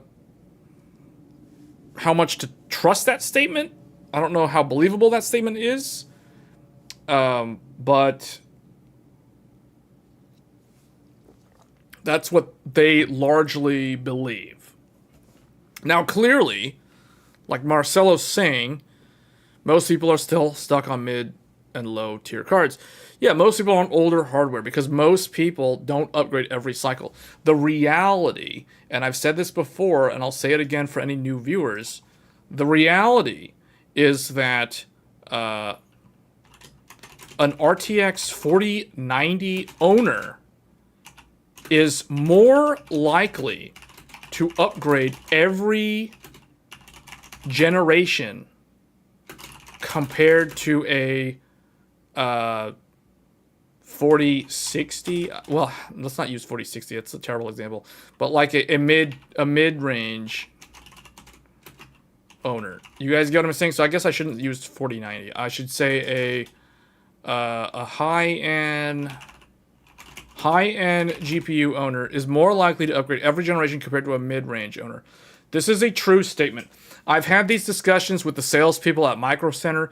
They further proved me right with the sales figures, like with the data that they've seen. The average buyer of a 4090, an XTX, a 6900 XT, a 3080, a 3090, a 4080, etc. The average consumer who spends that much money and buys that kind of GPU is far more likely to come back in 2 years and buy the next generation replacement of that GPU versus somebody who comes into the store to buy a 3060, a 7600, an Intel. Well, okay, Intel's a little bit different because no one typically goes in there specifically to buy that as a first build. But 7600, 6600, 6700 XT, 3060, 3060 Ti, even 3070. Like those buyers typically will hold, they will either skip the next generation or they might even skip 2 generations. NVIDIA knows this, AMD knows this, all the AIB partners know this.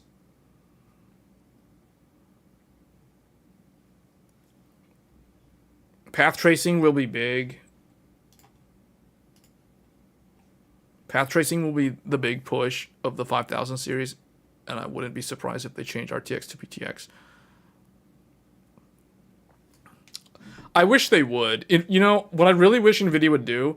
I wish NVIDIA would go back to GTX. GTX was so much cooler than RTX. RTX sounds so dumb. It sounds so dumb. AMD had the RX branding. Then NVIDIA just had to be dumb and make the RTX branding. And now it's like, okay, RTX and RX sound way more similar.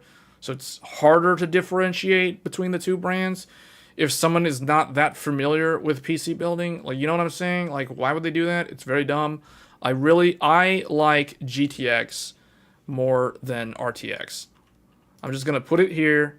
GTX is greater than RTX. Like, just saying. GTX as a brand, logo, slogan, whatever you want to call it, GTX sounds better. You would think that they would keep that. Like, why did they change it? I don't understand it. I don't get it.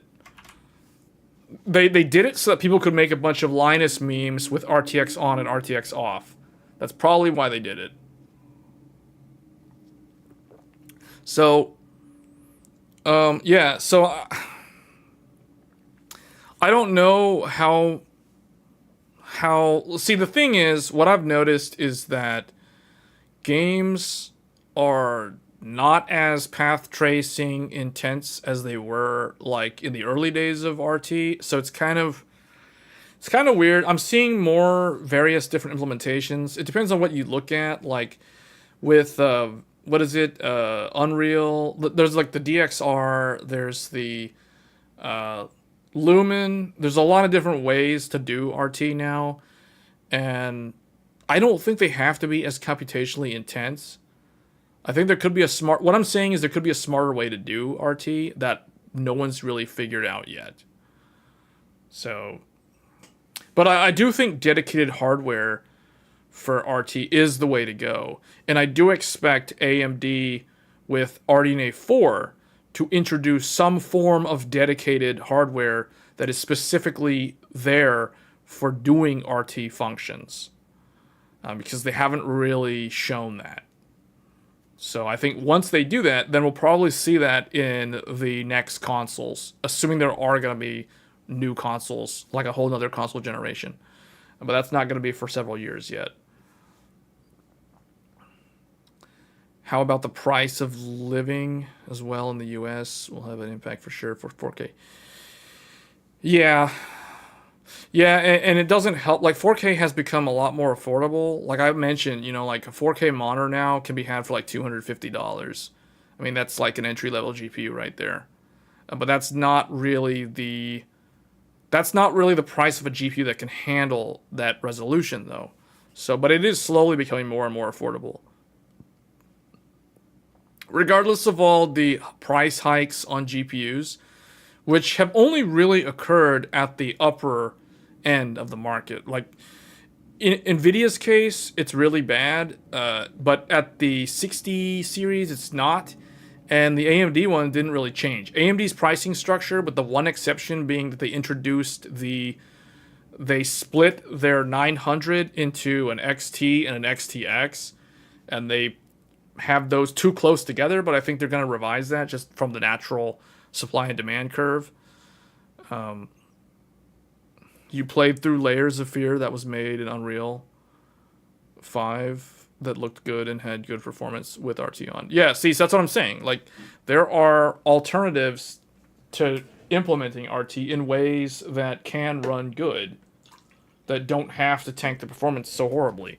Like the fact that Intel has, like with Quake 2 is a really good example. Quake 2 has that Ray query, and then there's like that other one.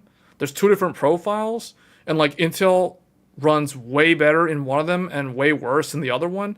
That to me is proof that there are better ways to do RT, and it's like visually you can't distinguish the difference between the two of them.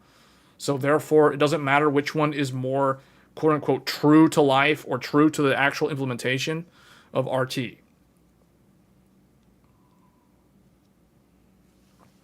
That makes sense. So that's why, like, I do expect both AMD and Intel to improve dramatically their RT hardware. AMD more so than Intel, because I think AMD has a larger runway for improvement compared to Intel. I don't really know what Intel's going to do. Intel got rid of Raja Koduri, which I don't know if that's a good move or a bad move. I just don't know who is going to pick up the pieces from the Alchemist botched launch and basically recover them and get Battle Mage out the door and have that be competitive with, RDNA 4 and the 50 series, because that's when they're all coming out. Do you know about VR games? If I didn't have to go NVIDIA for VR, what's wrong with AMD for VR? I use VR. And I don't really do a whole lot with VR, but I have a VR headset. I don't have the controllers right here. I can show you right here. Right here. Check this out. Oculus Rift. The original Oculus Rift. Right here. There you go. With its fancy built-in speakers right there. This is the Oculus Rift. This is three, four. Okay, technically I have 4 VR headsets, but like this is the main one that I have connected to the streaming PC. So I've got the two sensors, and I use this with a AMD 7900 XTX, and I don't have any problems. So just saying. Am I wrong for NVIDIA being better? It depends on what you're doing in VR. One thing that I have noticed is that if you want to scale up the resolution, like if you want to scale the resolution way beyond the actual pixel count on the HMD, then, well, it doesn't matter, because even if you're on like an Ampere series GPU, you're going to run into a GPU bottleneck. So, but for me, like I haven't had any problems. So like, I don't know what games you play on in VR, but like I can give you an example. Like Beat Saber runs totally smooth, buttery smooth, and I'm comparing this with like how it ran on older GPUs, like a 5700 XT, for example, and a 3080 Ti, and the PlayStation. So PlayStation VR, that's another one. So it's like I have tested 4 VR headsets. Now 2 of them are on PC and 2 of them are the PlayStation. So I currently have the Oculus Rift, the Oculus Rift S, the PlayStation VR, the original one, which I don't use anymore, and then the recently released PlayStation VR 2, which that one is a really nice VR headset. I really like the PlayStation VR 2. I really wish, like, my opinion on the VR 2 from Sony is if Sony wanted to sell a ton of PlayStation VR 2, they should open it up to work on the PC. Like, the second Sony makes PlayStation VR 2 natively work with Steam VR, that will just literally open the floodgates, and people will be buying that thing. It'll be sold out from Best Buy like in a week if they were to do that. But as long as they keep it limited to the PlayStation 5, man, PS VR 2. Fun fact, PlayStation VR 2 works with the 7900 XT and the XTX. You can so the reason why it does is because, actually, hold on, I've got it over here. I've got it right here. So the PlayStation VR 2 has a USB Type-C, as you guys know. Well, guess what? The USB Type-C is actually DisplayPort Alt mode. And this connector exists on the 7900 XT and XTX reference GPUs from AMD. In fact, I also believe that this would also work on a 6900 XT, because that one, the reference one, has the USB. So, man, like this thing, so the problem is the drivers don't exist for the PlayStation VR headset. So what happens is when I plug this in to my AMD 7900 XTX reference card, I get a extended display. So if I put on the VR headset, I can actually use Windows with the PlayStation headset as an extended monitor. But if I open up Steam, you know, it doesn't detect it as a Steam VR compatible headset, so it doesn't actually do anything. So that's what I'm saying. Like, this thing, if Sony made this compatible with the PC, this would sell, like, they would literally push so many of these. They probably also sell a ton of AMD, like, reference cards, because AMD reference cards actually work with this natively without any sort of adapter. So that's just something I wanted to mention, because if we go, I mean, I've tested it myself. That's why. And there's also a video on YouTube. I don't know if I want to do a video about it, because you can't really do a whole lot except do an extended display out. But if we go here,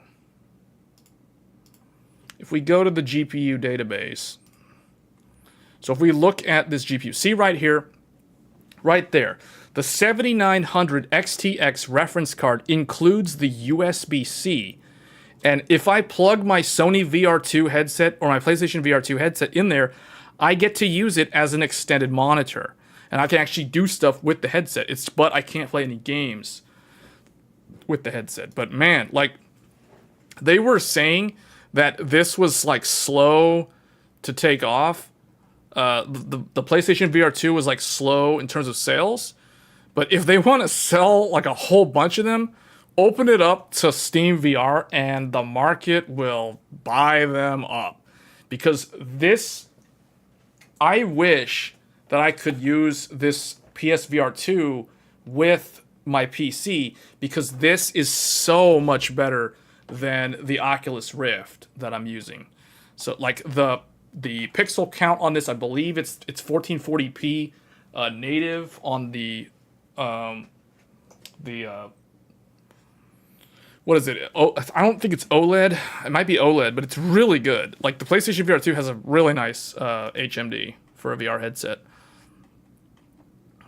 But you can also do it with the 6900 XT. Yeah, because see, the 6900 XT also includes that USB-C on the reference card. Why do I think Sony hasn't made the decision? I think it's because they didn't want to have to do the investment on the software side to make it work with a platform outside of their PlayStation ecosystem. I think they're probably considering it, and they might do it because implementing PlayStation VR 2 support on Steam, I think, is much, much easier than trying to mod the original PlayStation VR, because I know people that actually got PlayStation VR working on Windows with Steam, but there's a lot of stuff you got to do to make it work. There's all kinds of custom drivers you got to install. You have to use the PlayStation Move controllers, which is really annoying. So the fact that this has its own really nice controllers, it's a really nice headset. You've never been interested in VR until you said it could plug into the XTX. Yeah, it can, because they use USB-C, which is using DisplayPort alt mode. But the only problem is you can't use it with Steam VR. So that's a big letdown. But yeah, I mean, you can look it up. There's like a video on Twitter, and there's also a video on YouTube of somebody showing it working with the PC. I think the only other GPUs that I can think of that support it or would be able to work with it would be like a 2080 Ti reference card from NVIDIA, because the old Turing GPUs from NVIDIA, they also feature the USB-C on the back. NVIDIA did discontinue using USB-C on the reference cards. So for example, the 3080 and the 3080 Ti, like these GPUs do not feature USB-C. Let me see if I can actually find one that shows the back. Okay, so here's the back. So here's a 3090. You can see like NVIDIA went away from using USB-C. So I think if Sony were to open it up, it would only work on it would only work with graphics cards that have USB-C on them. So that would really lock out a lot of GeForce users, because you'd have to have an old NVIDIA from like 2018, which is probably not going to give you the best experience in 2023. So, yeah, that's kind of a design choice there. But yeah, any of the AMD RDNA 2, like 6800, 6900, the 6950 XT, the 7900 XT, and the 7900 XTX, all of those reference cards, remember, it has to be a reference card, they have USB-C on them. So that's actually really interesting.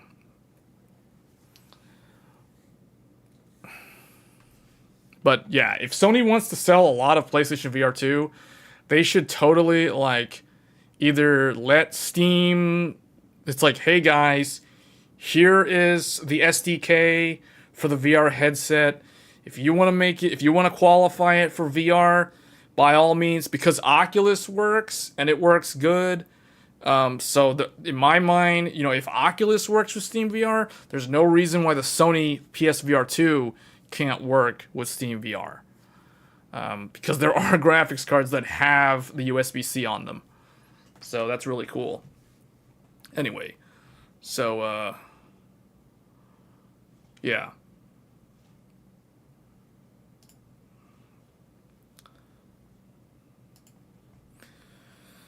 So, I mean, it's only a reference card. Yeah, but the reference card's actually pretty good. The reference card is, it's not the quietest one, but it's not like loud or anything, and it's also the lowest in terms of power consumption compared to the AIB cards. However, the AIB cards are going to perform better because the AMD cards are heavily power limited when you look at the reference cards. That was my first impression when I was testing the 7900 XT reference card back when I got it on launch day. So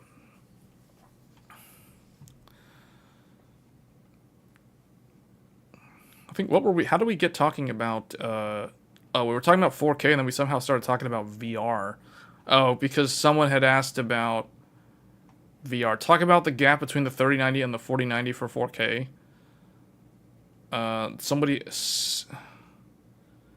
Sid had asked about that. Yeah, well, actually the price is not that different. If you're talking about the price between a, I guess, what can I delete here? I guess we can delete this stuff down here. So the retail price, RTX 3090, was $1499 when it launched. The RTX 4090 is $1599 MSRP. So it's $100 more than the previous generation. So it's actually not that bad. If you look at if you're talking about price increase, the 90 class GPU from NVIDIA is actually not that bad. Now, what I expect is going to happen in the next 4 months or so, we are going to see, so if you guys remember, last year, there was RTX 3090 Ti for $1999. So this year, we are getting RTX 4090 Ti for $1999. That's what I think it's going to be priced. I think they're going to not raise the price. I think they're going to do the same thing. They're just going to say $1999 and leave it at that, and that's what they're going to do. Yeah, because we already know there's a 4090 Ti. We already talked about it on the previous stream. Yeah, you heard it here first. $1999. $2,000 for 4090 Ti coming later this year. Or early next year, but I think it's going to be later this year. I think it's probably going to be like October or something. So if I had to guess. And that's an educated guess. That's not just me making things up. I'm not making this up. This is real. Here, I'll bring it up. I'll bring up the article. Hold up. Let me find it again.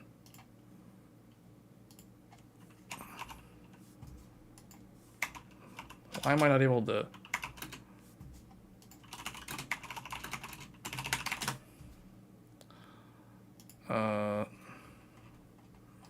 That's not where it is. Where is it? Okay, yeah, right here. So right there, this is it, guys. Wait, why is it? There we go. There's the 4090 Ti right there on the right. That's the 4090 Ti cooler right there. You can see it right here. So the way it's going to work is different from the 40. So basically, for those that don't know, these three GPUs right here, from left to right, I will tell you which one each three of them are. The one on the left is the RTX 3090. The one in the middle is the RTX 4090. And the one on the far right is the RTX 4090 Ti. So it is a massive, massive card. TDP on that is going to be 450 watts, for those that are wondering, those that are curious. So the 3090 was 350 watt TDP, and it largely used 350 watts.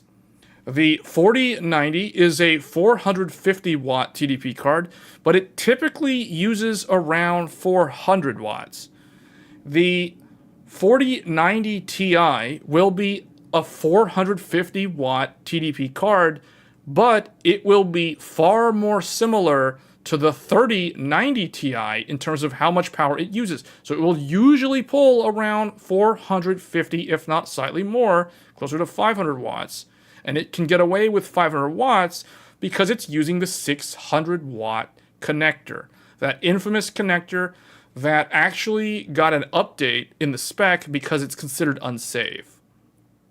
So the PCI SIG group actually revised the connector recently because of all these issues with it catching on fire. So, yeah, just wanted to throw that out there. But the way it's going to work is very different. Yeah, the recessed pins. So the way it's going to work is going to be different from the other NVIDIA coolers. So typically when you have a GPU, you have the PCB, like let's say we have the, let's say this is the PCB, a standard PCB. And then the cooler will typically go in parallel on top of the PCB. Usually it'll be longer than it or wider than it or whatever. So you have this overhang here. The third fan will be like this. So the way that the 3090, or no, the way that the 4090 Ti is going to be designed. So actually I'll probably just draw it in 3D. So the PCB is like this. But it is going to mount parallel to the motherboard, which means the PCI connector for the motherboard is going to actually physically be on the back. It's going to be on the back side of the PCB. And the cooler is going to actually mount orthogonal or perpendicular to the actual PCB. So what that means is this is where the RTX GeForce RTX branding is on the side at the front with the LED. And you have the fin stack here in the middle, and then you have the connector like somewhere here. So it's actually parallel to the, or it's actually not parallel, it's perpendicular to it. So if I wanted to illustrate it, so what I'll do is I'll use this 7950X3D box as an illustration, and I'll use this lightsaber as the cooler. So let's say the Ryzen 9 is the GPU PCB, and the lightsaber is the cooler. So typically, if this is the die, the PCB would be like this, and the cooler sits on top of it, and it plugs into my face, which is the motherboard.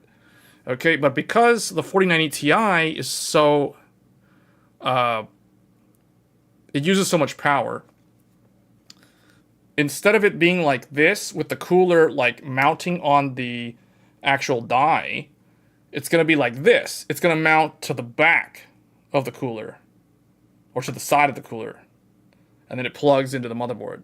Does that make sense? You could use Paint 3D for this segment? Yeah, I guess. Yeah, or Visio or something. Yeah.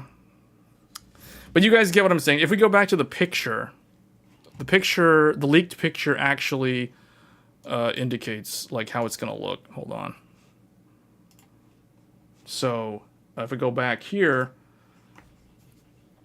if you guys look, so notice how the fan is here, and perpendicular at a 90-degree angle, you have the base plate for the cooler. So this part right here, it's kind of hard to see it. Is there a better picture? Yeah. So this picture is actually pretty good. So look at this. The die will connect to the side of the cooler instead of the bottom of the cooler. It's connecting to the side of the cooler. That is how thick it is. See, look, there it is. So the GPU die goes right here on the back side of the cooler, which means the PCI Express X16 connector will be on the back of the PCB. It's going to be a world's first design in terms of how they're doing this. And you can see 4 fingers. This thing has 4 fingers that connect into the case to secure it to the case. So that is pretty insane. So I'm not gonna lie, NVIDIA has my attention again. This has gotten my attention because I have largely ignored NVIDIA for the past almost a year now in terms of GPUs, because I didn't find any of their GPUs that compelling compared to what I have now. But who knows? Maybe this thing will convince me to go NVIDIA again. But it's going to be an insane amount of money, so maybe not. We'll see, because I bet it's going to be $2,000. Imagine the AIB cards. So the AIB cards are not going to be that different from how the 3090 Ti was. Because if you guys remember, the power consumption on this is going to be very similar to the 3090 Ti. And the 3090 Ti was... the 3090 Ti was... The cooler was way too small for 450 watts. Way too small. Like, way too small. I know this because I have one. I have the exact one shown here on the screen. And it is thick, but it is not thick enough, because the difference between... Let's just put it this way.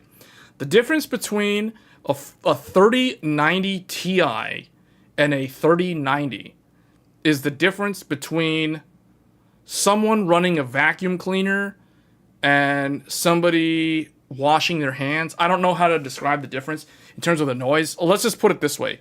The 3090 Ti Founders Edition is not quiet. This is not quiet. But it is not intrusively loud as one might imagine. It is, let's just say, it's tolerable, but it is noticeable in terms of its noise characteristics. And that's because the fans are relatively large, but it is audible. It is not a quiet graphics card. By comparison, the 3090, if we go back here, the 3090 uses the exact same cooler, but it is much quieter. Oh, and by the way, for those that are probably wondering, if I go back to the, where was that thing? Oh, this. So for those that are wondering, how do I know that this card on the left is a 3090 instead of a 3090 Ti? I know this because of the orientation of the connector. So the 3090 has a vertically mounted connector just like the 3080 and the 3080 Ti, whereas the 3090 Ti features the exact same connector that the 4090 and the 4090 Ti utilize. And I think they have pictures of it here. I'm pretty sure they've got pictures of it. Maybe. No. Yeah, so they've got it right there. But the 3090 Ti uses the official 12-volt high-power connector. The 3090 does not. The 3090 uses the same weird pseudo connector that the 3080 and the 3080 Ti uses.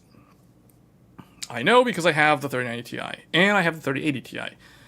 So that's why when I saw this picture, I immediately said to myself, oh, that card's not a 3090 Ti, because that card's connector doesn't look like the one that I have, and I have the 3090 Ti. But that's the 3090 because, and the other dead giveaway that this is a 3090, check this out, right down there. There's the NVLink SLI connector. That's how you know this is not a 3080 or 3080 Ti. Well, I mean, the fact that it's that thick and tall right there proves that it's the 3090. But anyway, just for those that might have been curious as to how I instantly know that that's a 3090.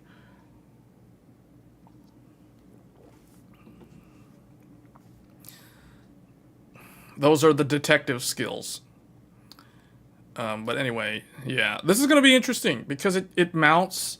I'm really curious to know like what the noise characteristics of this are going to be, because you essentially have a think of this as like a CPU cooler. This is like having a giant Noctua air cooler on a GPU, because it's vertically mounting on top of the GPU, which would actually be mounted here. So that is very unique. I am actually impressed. I'm actually impressed with this design from NVIDIA. You can see they've had to do they had to orient their display outputs vertically because the PCB is perpendicular to the cooler. How do you think the 4080 Ti VRAM wise turns on? All right, so let's talk about 4080 Ti, because I think that's the one that a lot of people don't know as much about, and we can talk about that one as well, because that should be coming out as well. I really don't know what's the story on that one. So here's what's going to happen, or here's what I think is going to happen. So there exists the RTX 3080 was $699, and RTX 4080 is $1199. And this is the reason why people are very displeased with the 4080, and this is the reason why it's largely ignored, even though it's actually a pretty decent part. It's actually a pretty decent graphics card. But have you noticed how the tech press and the big YouTube channels that cover GPU stuff, they never talk about the 4080? It's almost like they're in cahoots. It's like the 4080 is he who will not be named. You know what I'm saying? Like 4080 equals, you cannot say it. You know, like Hogwarts. It's like saying 4080 is like in technology, in tech press, is like saying the word Voldemort. It's like saying Voldemort. You know what I'm saying? Like, you can't say that. You can't say 4080.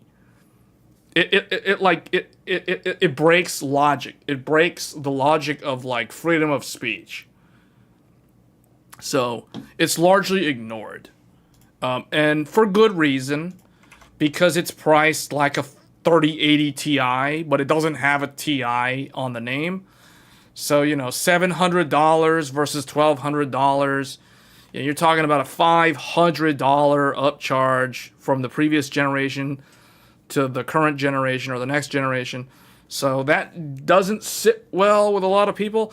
The 70 is actually in an even worse situation when you think about it, because the 70 Ti is a terrible value right now. So that's why that one is even probably more ignored. But I think in reality, it's not as ignored because it's more affordable at $800. So even though it's way too much money for a 70 class card. Anyway, so what's going to happen is with so I think what's going to happen is probably going to be really interesting for the 4080 Ti. So RTX 3080 Ti was $1199. People are probably thinking, how did he know that? Because I bet you most people don't know this. Most people don't know that the 3080 Ti actually had an MSRP. It did have an MSRP, and the MSRP was $1,200. So, fun fact. So, if we look at the RTX 4080 Ti, this I can see going two ways. One, which I think is the way NVIDIA should do this should be $1199, and that should effectively change the price of the 4080 to $999. I think that with the launch of the 4080 Ti, it should be priced at $1,200, just like the 3080 Ti was before it, and NVIDIA should drop the price of the 4080 down to $1,000, and then keep everything else as is, because that would make their product stack actually make logical sense. So what do I mean by that? Well, if you were to draw out or list the entire series from the top, you've got 2,000. Well, we're gonna have to delete these games because they're in the way. We don't need any of this stuff here anymore.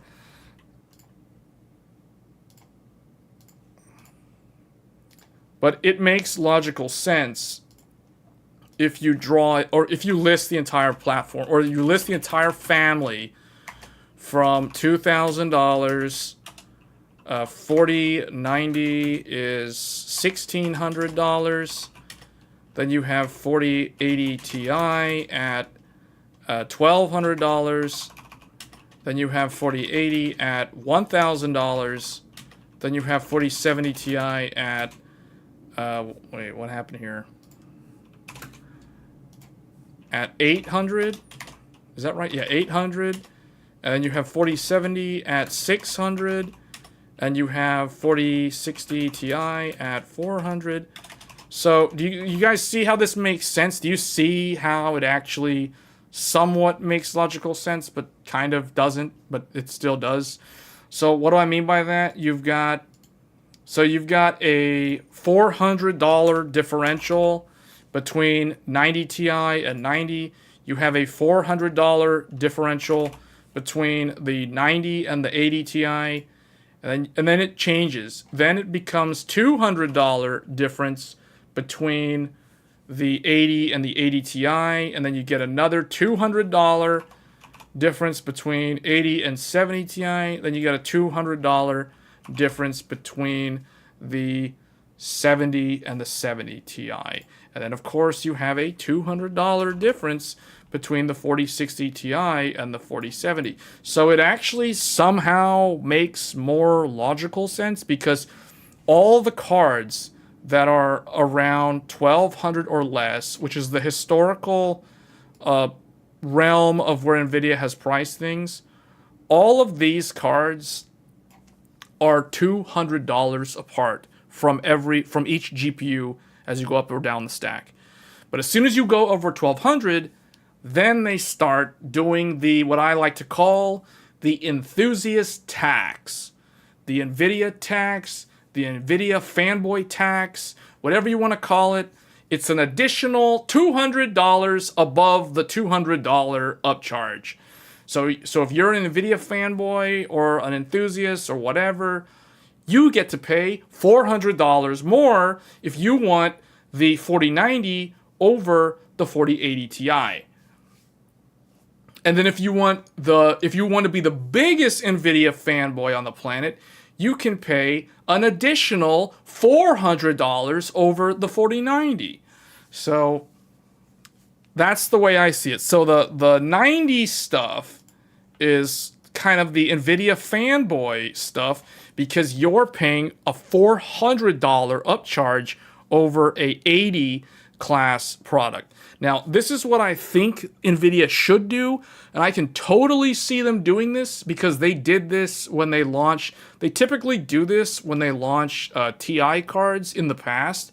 However, the 30 series, well, no, the 20 series broke that pattern.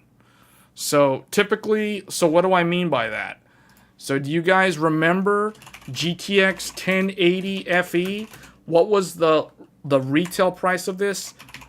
$699. $699 for the GTX 1080 Founders Edition. Well, what happened when they launched GTX 1080 Ti FE? They said, well, it's going to be $699, but then they revised the price of the 1080 FE down to, you guessed it, $549. $549. This was the adjusted price of the 1080 after the 1080 Ti replaced the 1080 as the new flagship. NVIDIA typically did this with 980 and 980 Ti and the 780 Ti and the 780. It's a very NVIDIA thing to do this.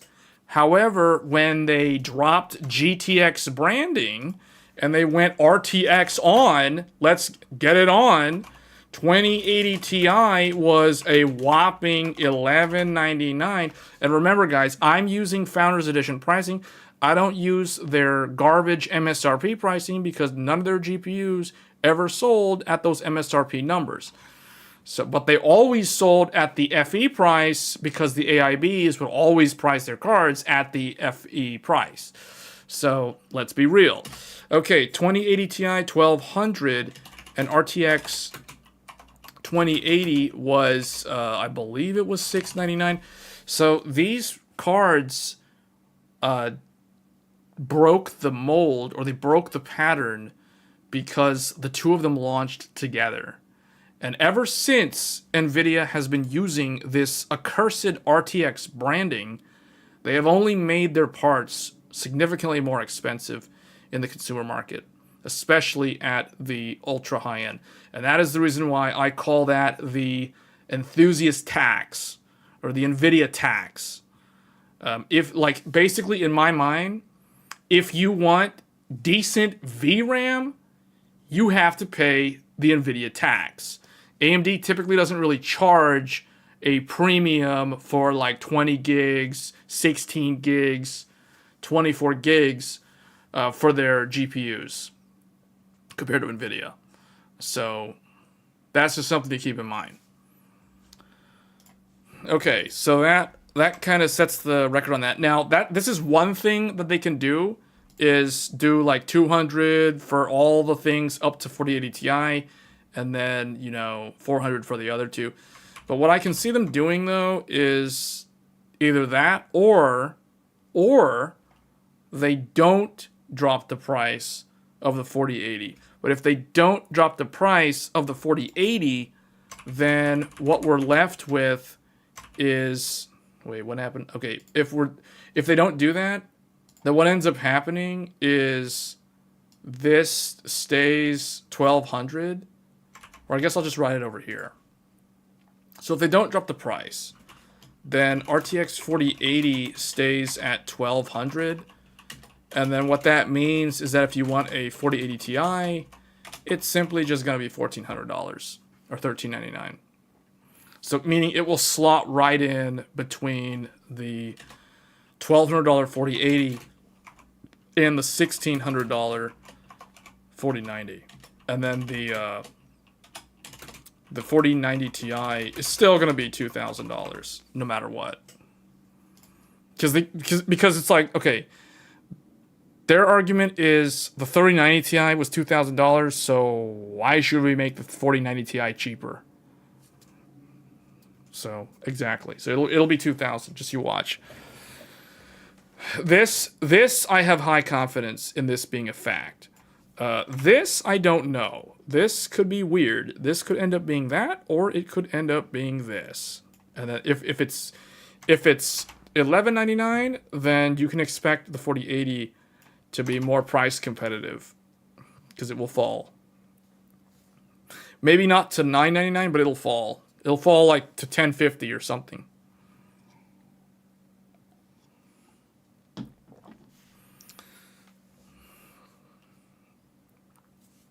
Okay, so wow, I did not expect to be talking so much about the 4090 Ti, but I think that's yeah, because at $1,000, this is still overpriced, but it is somewhat more acceptable, I guess, because it puts it right next to AMD's card. But like AMD never actually raised the price. AMD stayed flat. I'm trying to think, like, did AMD actually do anything price-wise? No, not really. Like AMD, if we look at AMD, RX 6900 XT was $999, and the new one, which is this one, is also $999. So they didn't actually change anything. And then what they did that I don't really agree with is they messed up their the product segmentation, because they're listing the XTX as an actual XTX. They're marketing it as a XTX instead of calling it the XT. It is the same price as the previous generation, same MSRP.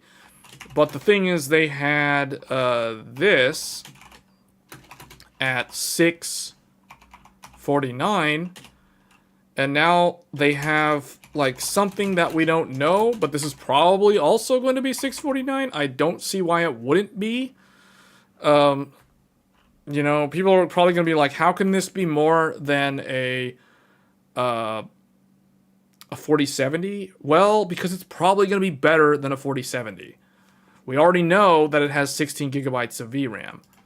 So, and it's probably going to be much closer to a 4070 Ti in terms of rasterization for cheaper than a 4070 Ti. So, that didn't really change. What was really confusing about AMD is the fact that they had this for $649, but then we somehow got like this thing for $899. Now, obviously, this is really more like $799 now if you look at prices today. I don't know if that's an official price cut though, so I'm just going to use the $899. This launched at a very dumb price. This and the 4080 launched at very dumb prices. And that's why, even though this card and the 4080 are actually really good graphics cards, because NVIDIA currently doesn't have a graphics card that is equal to this, that's current generation. Some people will like to argue that the 4070 Ti is close, and in some cases it is, but it's actually slower by like 10% or more. And that's why it's cheaper. And it has way less video memory. So we're talking like 20 gigs of VRAM on a 7900 XT versus only a measly 12 on an $800 4070 Ti. So it's like, you see why the 4070 Ti looks like a bad value. It's slower and it's almost the same amount of money. In fact, this thing has dropped to the point where this thing has fallen to like the price of the 4070 Ti, but the 4070 Ti hasn't really fallen. So 4070, well, that's really low. That's okay. Well, see, that's, yeah, and this is actually a really good card. So, but the other one that is selling, but see, the thing is, we also have to take into account that there's this thing, which does kind of exist. I'm going to go ahead and say $649. And the reason why I'm going to use this price is because this thing, in terms of rasterization, is roughly equal to the 6950 XT, which is currently also available largely for $649. So in a lot of places, you can get it for cheaper than that. So Micro Center, I know for a fact, is selling the reference card with the USB-C port for $649. So I expect the 7800 XT to be replacing the 6950 XT. They're going to be basically the same performance. And they perform roughly equivalent. They're a little bit slower, like 2% slower than a 4070 Ti. So in terms of the actual performance. But the thing is, the price is way less. And both cards offer more video memory than the 4070 Ti. This is the reason why the 4070 Ti is just straight up dead to me.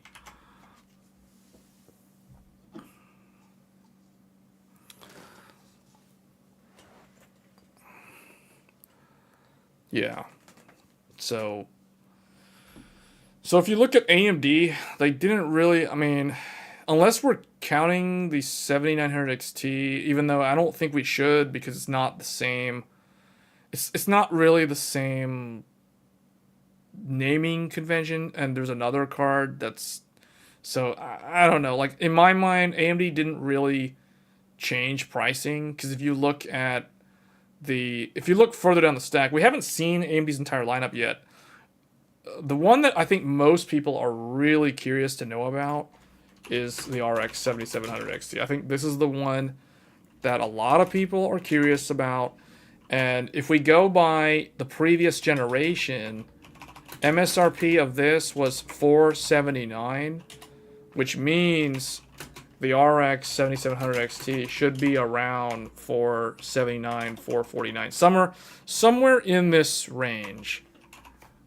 So what does that mean? Because if the 4060 Ti is 400, then the 7700 XT, and if the 4070 is 600, then yeah, I think 7700 XT around like 450 to 500, it makes sense.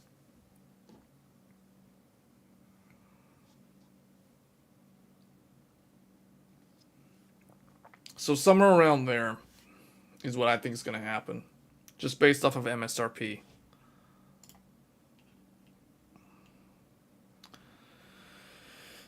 Okay, so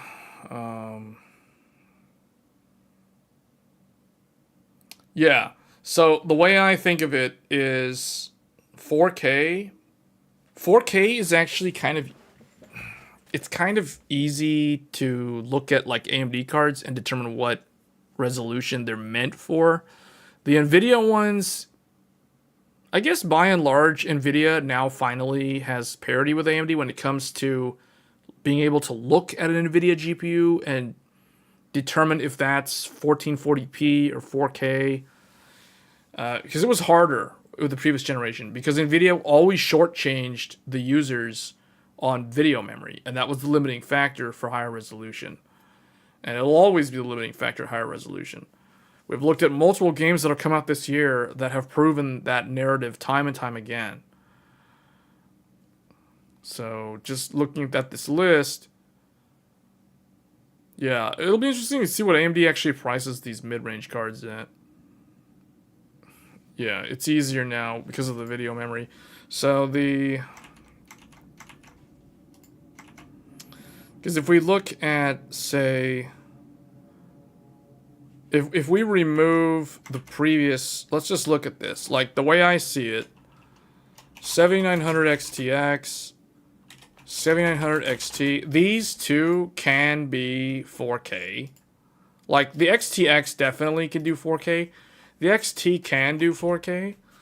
But, you know, if you pair an XT, like a 7900 XT, with a 1440p monitor, that thing's going to be good for a long time. Because that's the 3090 Ti, using 100 watts less, or 150 watts less.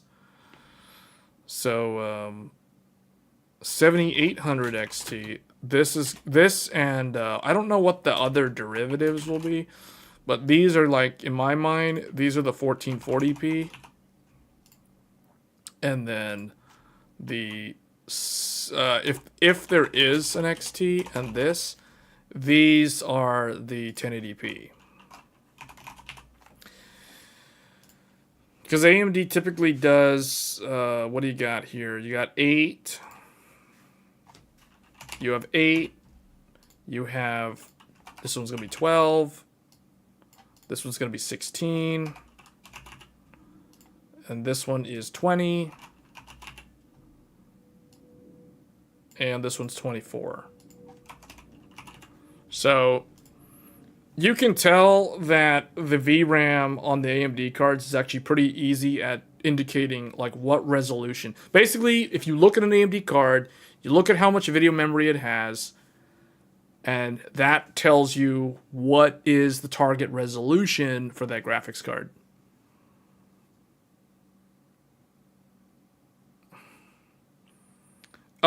See, the thing is, a lot of people like to blame the developers, saying that it's unoptimized. It's not unoptimized.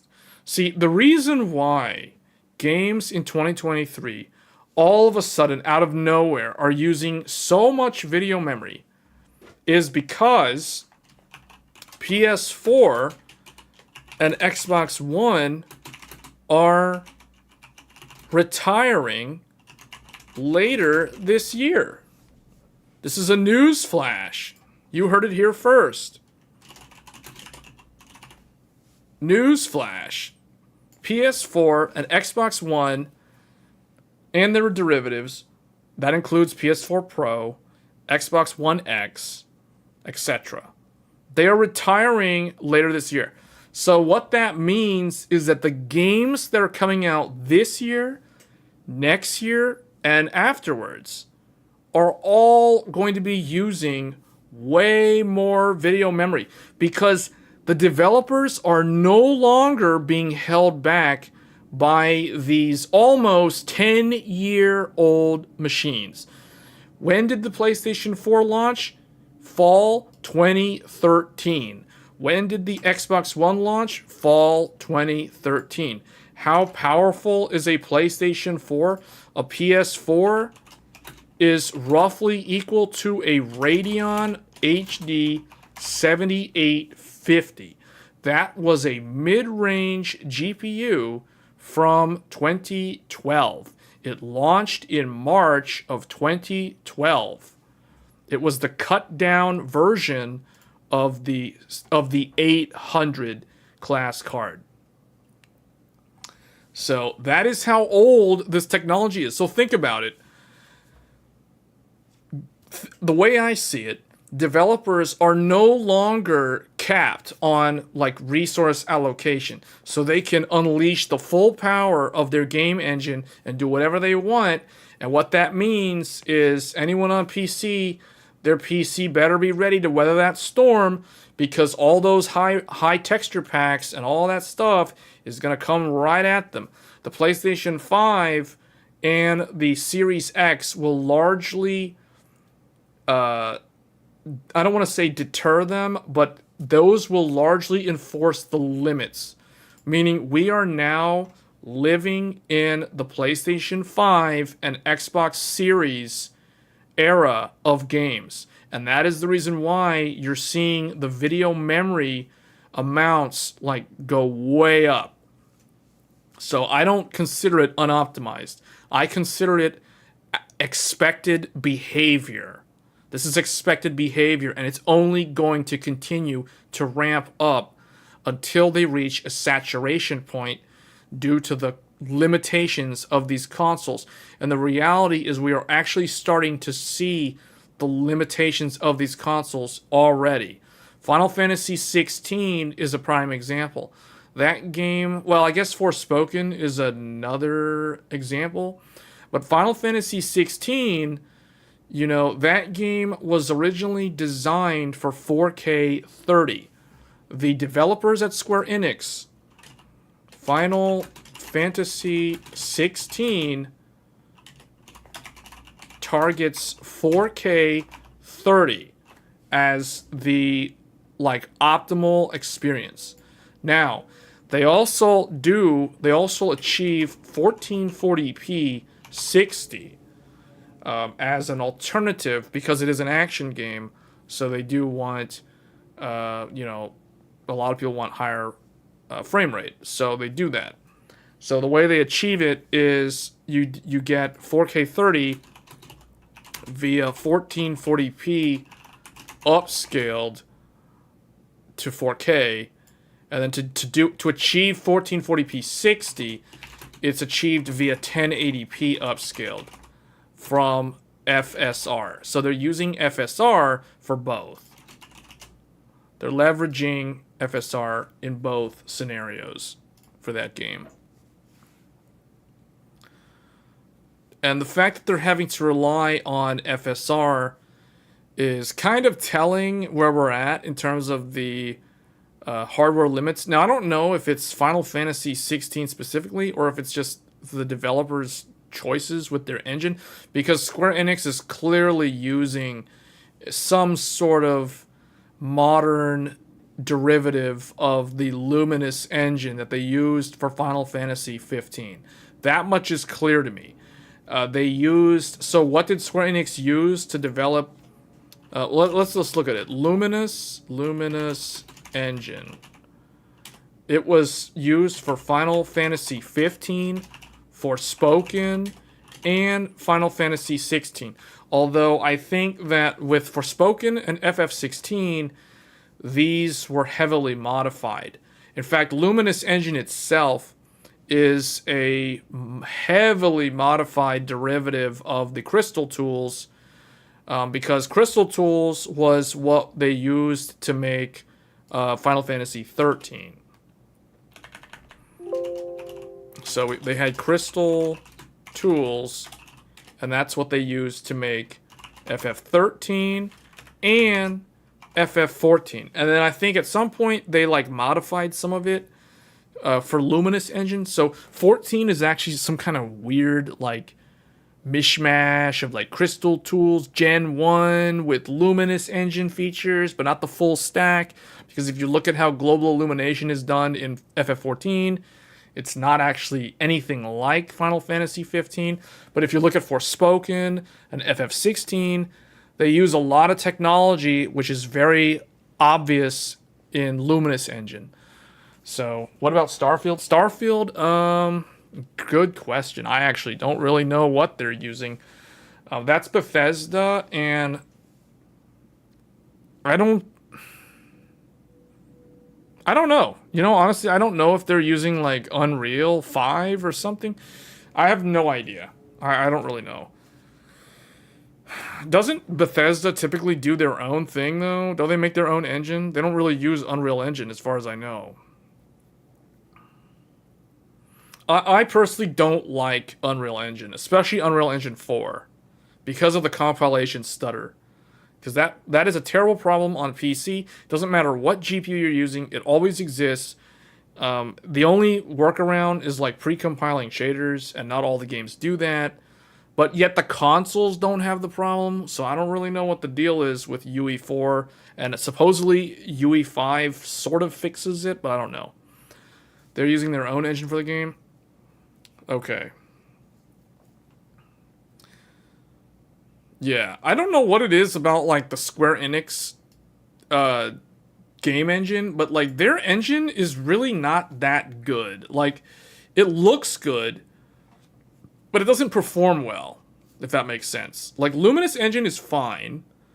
The visuals look decent. Like look at Final Fantasy 16, it looks pretty good, but the performance is just not really there. Like for some reason, Capcom with their RE engine is really, really good. Like, I don't know what it is, but Capcom's RE engine is amazingly good. It's so well optimized. It supports ray tracing. It runs relatively well on either platform. It runs really good on console. It runs really good on PC. It doesn't matter what GPU. It scales all the way down, scales all the way up. Like, I don't understand why Luminous Engine has the performance problems that it does. There's something clearly wrong with the implementation, and I'm kind of disappointed that Square Enix didn't really address those problems with Final Fantasy 16. Because here's what I think is going to happen. So, somewhere around the fall of 2024, we're probably going to get the PC release of Final Fantasy 16. And my biggest fear is that when that game comes out on PC, it's going to run worse than Forspoken. Because when I look at Final Fantasy 16 on the PlayStation 5, and then when I look at Forspoken on the PC, but also on PS5, there's a lot of concerns I have. Because Forspoken ran acceptable on the PlayStation 5, but it ran largely like a juddery mess.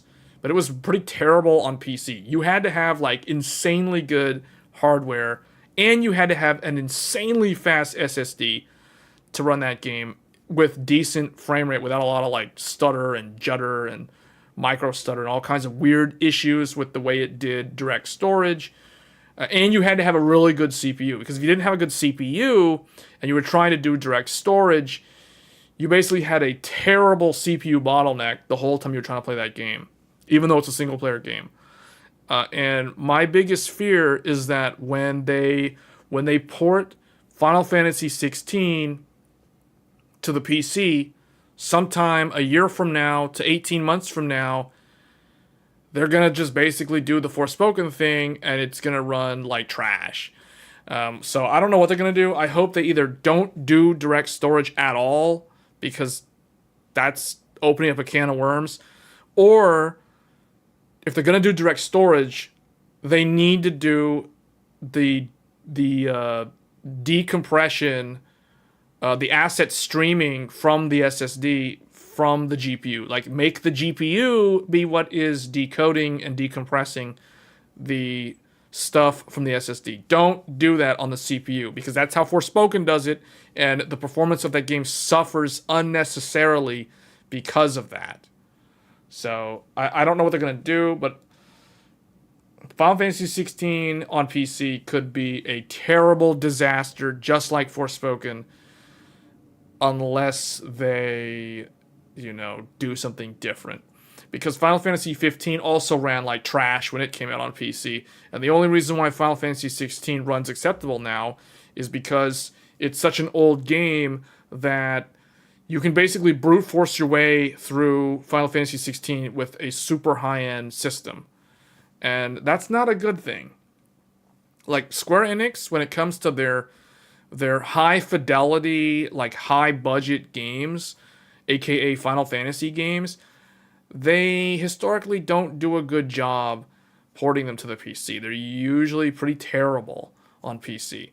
Final Fantasy 13, I'm looking at you. Final Fantasy 13-2, even worse. Lightning Returns, somehow they did the right thing, and Lightning Returns runs really, really good on PC, whereas the other two run terrible. And then the Final Fantasy 15 runs like trash most of the time. And then Forspoken, their latest game on PC, runs like absolute garbage, worse than 15 and 13. So, I don't know. I don't know what they're going to do. But the reason why games use a lot of VRAM is because we're no longer living in the PlayStation 4 era. That's the answer. So it's not that things are unoptimized. That's the wrong mindset. If you're thinking that developers are being lazy and unoptimizing games, you're just setting yourself up for more and more disappointment, because more games are going to launch and use tons and tons of VRAM going forward. That's the reality we live in.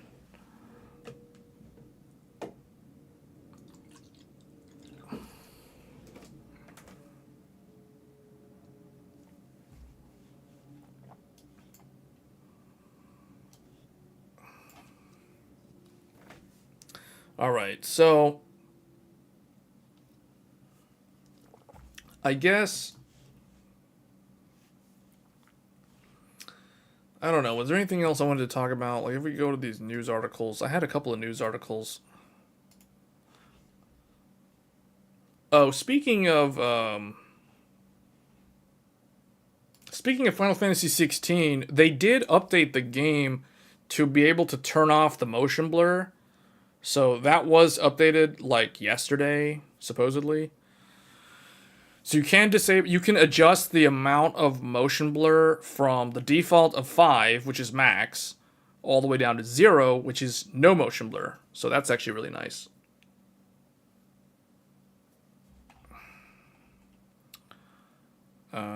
That was one thing I wanted to point out, because that was something that I know a lot of people were asking about.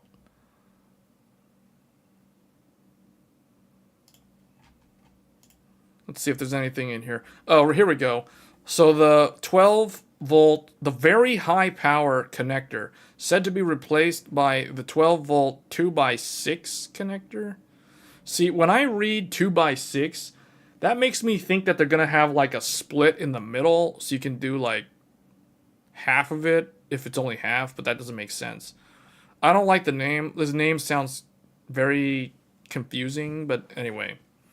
So the ATX 3.1 spec and the PCI Express 6.0 spec is going to refresh this. It's going to update this. You also don't blame consumers for VRAM. It's more of an issue on NVIDIA causing this to happen without... Yeah. It's not consumers. It's not really... I mean, it's not really consoles either. NVIDIA did shortchange a lot of their customer base by segmenting their GPUs. Basically, they held VRAM like at a premium, essentially, right? Like anyone with a mid-range GPU on NVIDIA, like if you were on a 60 series or 70 series, You were either getting a decent amount of VRAM, like a 12 gig on a 3060, or you were hamstrung by rasterization performance being limited, or you were like overpaying for a 3070 Ti and then not getting the ability to go up above 1080p. All right, well, thanks for stopping by. Yeah, I think it was a pretty good discussion. Like, you asked a lot of like GPU questions.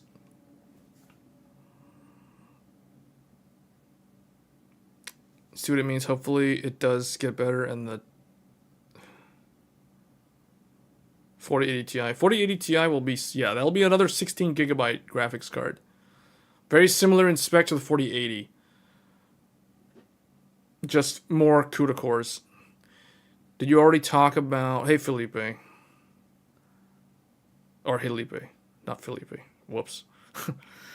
Did you already talk about Starfield 30 and it not being on PS5? We didn't talk about it not being on PS5, but I did talk about it, like, real quick.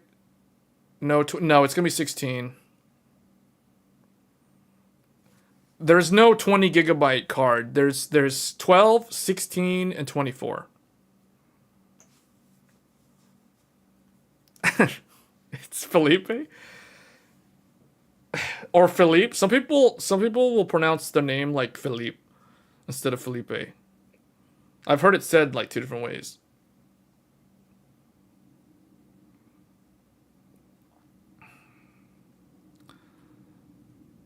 Do you already... Yeah, so we can talk about Starfield. So Starfield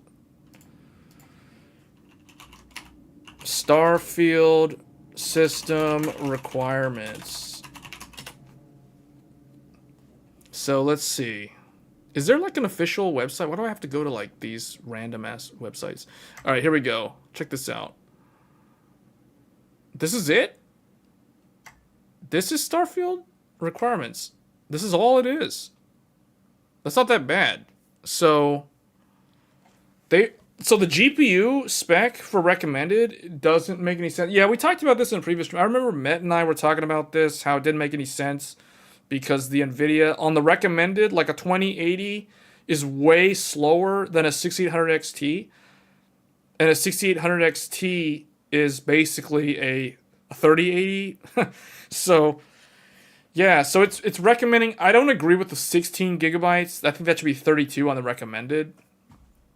So a couple things are red flags on this title. One is the minimum doesn't include Windows 11, but I guess they're assuming that the minimum is probably a much older PC that's not eligible to upgrade to Windows 11, like a Ryzen 1st gen or some old ancient Intel Skylake or Haswell or something. So maybe that's the reason why Windows 11 is not on the minimum. But realistically, the OS doesn't really matter. So the CPU. So we've got Zen Plus, it's 2600, and we got Skylake. I don't even 60. Isn't that a 6700K? I think they meant 6700K. So unless we're talking about some kind of weird mobile part or some kind of weird OEM part that we never really got. In the PC DIY space. But anyway, they're saying you need either Zen Plus or the Skylake revision for the minimum spec.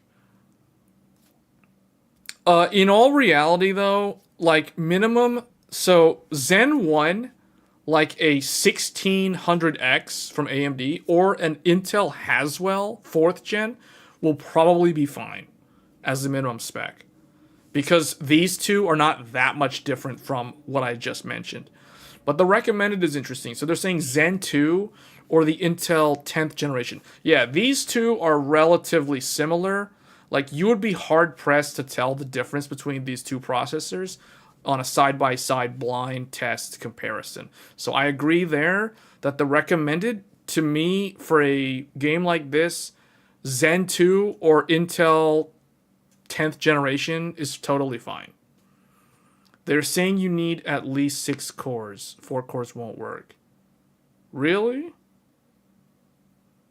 But guys, isn't the Core i7 1600K? Isn't that a 4-core 8 thread? Isn't this Intel CPU? Isn't that a 4-core? Can somebody check? 1600K, is that a 6? There's no 6-core Skylake. Unless you're talking HEDT. But HEDT is super expensive compared to Ryzen 5 2600. So it's like, why would they even list that?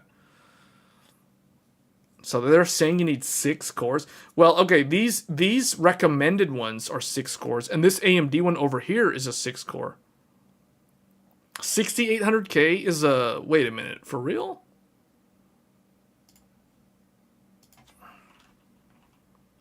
i7 6800K? What is this thing? Come on, this is a Broadwell E. No one's gonna have this. No average gamer is gonna have a 6800K. This is a Broadwell E. This isn't even okay. Yeah, it is. Okay, this is socket 2011, people. This is like server architecture cut down. This is HEDT, guys. This is the predecessor to like Threadripper. But it's 6-core, 12 thread. This was like a $500 CPU. How much was this? 430. See, I was close. 434. That's actually a pretty decent price for what that was. Wow. I don't remember this thing. This was like 2015, 2016. Broadwell E was 20. Wait a minute. What? I don't remember this thing. What I do remember is I remember the i7 6900K. The 6900K was a Broadwell E 8-core 16-thread, and it was $1,000. i7 6900K. This thing was a Broadwell E. $1,089. This one I remember. This was an 8-core 16-thread for over $1,000. So hold on. If we go back to the 6-core 12-thread, 400. Okay, that's affordable, I guess. But I mean, it supports DDR4 2400. That's slow RAM. Anyway, so they're saying like this thing is the... This is the minimum? Okay, that is retarded. Like, oh man. Somebody literally put this here not knowing what this is. I'm pretty sure that whoever wrote this down doesn't know, like, what... Basically, like, okay, it goes back to what you were saying. It needs 6 cores minimum. So someone was like, okay, find a minimum spec CPU that's 6 cores. So they look, okay, AMD... Ryzen 5, check. We know it's 6-core. They're all 6-core 12-thread. Okay, find me an Intel one that's 6-core. That's old. You know, like, the one that comes to my mind is the i7 8700K.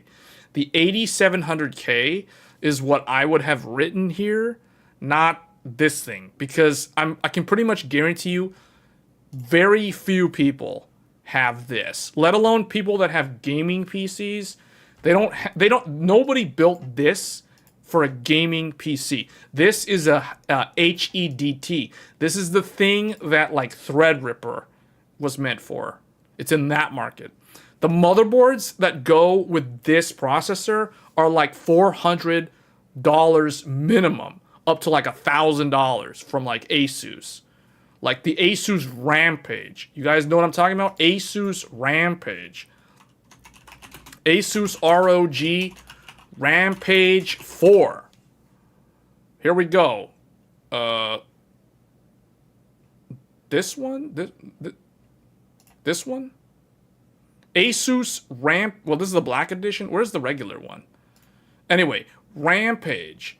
See... So if you guys are familiar with Asus Republic of Gamers, when it comes to AMD, the word on the street is Crosshair. Asus ROG Crosshair, that is the flagship of the AMD. Then when it comes to Intel, mainstream, average Joe, it's ROG Maximus. Maximus equals ROG Intel, Crosshair equals ROG AMD. Now, what a lot of people don't know is that if you want to go to HEDT, there are different names. For Asus Intel high-end desktop is called Rampage. Rampage is the best of the best. You can't get a better Intel motherboard that goes beyond Rampage. Maxwell is like at the bottom of the list. Rampage is at the top of the list. Everything else that's below Maximus isn't even on the list. But when it comes to the AMD equivalent of the Rampage, what is the Asus AMD high-end desktop motherboard that's equivalent to Rampage? It is called Zenith. The Zenith. The Zenith Extreme is the equivalent to the Rampage. Just to give you guys an idea, if you want to look up like how much those motherboards cost. So this thing out of the gate was what, like $500? This was a $500 motherboard back in the day. In fact, this is actually not correct. This is the wrong one. It's Rampage, Asus Rampage 5 Extreme. This is the one that I'm thinking about.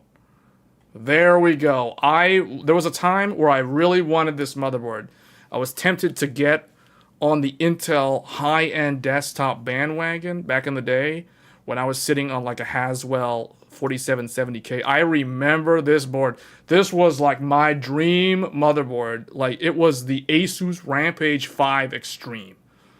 Look at that. 8 DIMMs. 8 DIMMs on the motherboard. Just like Threadripper. Look at all that PCIe. Here's hoping that we get a Threadripper replacement, or like a Threadripper, well, not a Threadripper Pro, because that's way too much money, but like a Threadripper 7000 with a Zenith Extreme. Like, that would be so cool. There it is. Let's look at that stuff. Look at all this, like, technology in that box. So, the whole point of me talking about this is to say that whoever wrote this as the minimum has no idea what they're talking about, because the motherboard that goes with this minimum spec i7 is a $500 Rampage 5 Extreme, complete with a remote control to open your garage doors. So, yeah, totally wrong, incorrect. Whoever wrote this, they shouldn't be writing this stuff because they have no idea what they're talking about. The correct minimum spec for this should be the i7 8700K Coffee Lake, because that thing is the average Joe's run-of-the-mill i7 8700K, and, you know, we've got one. You know how that went with the Verge Build a PC video back in the day. 8700K. So anyway, so that's the minimum spec. 8700K or the 2600X. Recommended Intel Core i5 10600K or the Ryzen 5 3600X. I'll agree with that. Recommended makes sense. Both of those CPUs perform the same. Typically across the board, you won't be able to tell the difference. Now here's another thing that's wrong. They're saying minimum 16 gigs of RAM. Recommended is totally not going to be 16 gigs of RAM. I can tell you right now, with a game that has the kind of scope that Starfield has, and knowing what I have seen with like Hogwarts Legacy, The Last of Us, Jedi Survivor, etc., this is gonna need 32 gigs recommended. So I'm just level setting the correct expectations for those that want to play Starfield on PC. If they're gonna look at this and like, oh, I've got 16 gigs, I'm good. No, you need 32 gigs. You need 32 gigs for recommended. All right, then the GPU, 5700. 1070 Ti, yeah, that's whatever. These GPUs are like dirt cheap now. Like, basically, like an Intel GPU, like a A750 or a AMD 7600 or a 6650 XT, all those GPUs that I just mentioned, they completely blow those minimum GPUs out of the water. Like, those things, they lose their radiators with those two GPUs, those three GPUs coming in, right? And then the recommended 6800 XT or the GeForce I think they meant 3080. I don't know why. The only reason why I could see them listing two GPUs from different generations, because one GPU is from 2018, another GPU is from 2020. So that's like they're not the correct generation, and nor are they the correct like performance equivalents. But I guess in ray tracing performance they might be. But in a game like this, the rasterization is still gonna matter more. So this is kind of a huge fail on the GPU. Probably a bigger fail than like putting that Intel 6800K on the minimum spec. Because this should technically be GeForce 3080, not 2080. So it says you won't need a hyperspace drive to cover. Okay, and they're saying that you need an SSD for both, and that sounds about right. 8086K is the stuff, if you can find one. NVIDIA, well, that could actually be on the minimum spec, yeah. So, whoever wrote this really doesn't know what they're talking about. In fact, the AMD 6800 XT and the NVIDIA 2080 are just a modest jetpack boost away from the base requirements.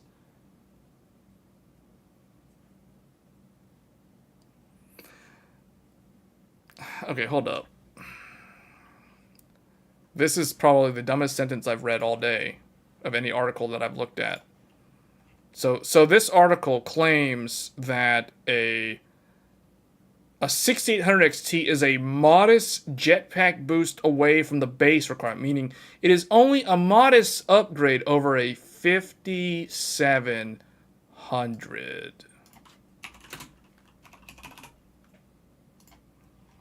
All right, here's 5700. Okay. The 6800 XT, okay, the 2080 is 33% faster. So that is, I would say a modest is like 15, maybe 20%. So this is more than modest. And then if we look at the 6800 XT, the 6800 XT is a whopping 109% faster than the minimum spec 5700.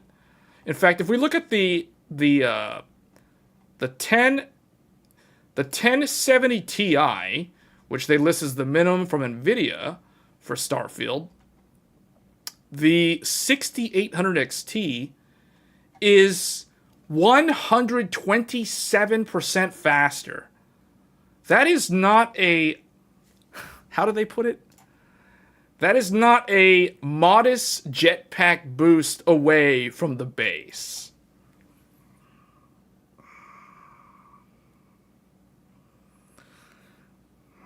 This is I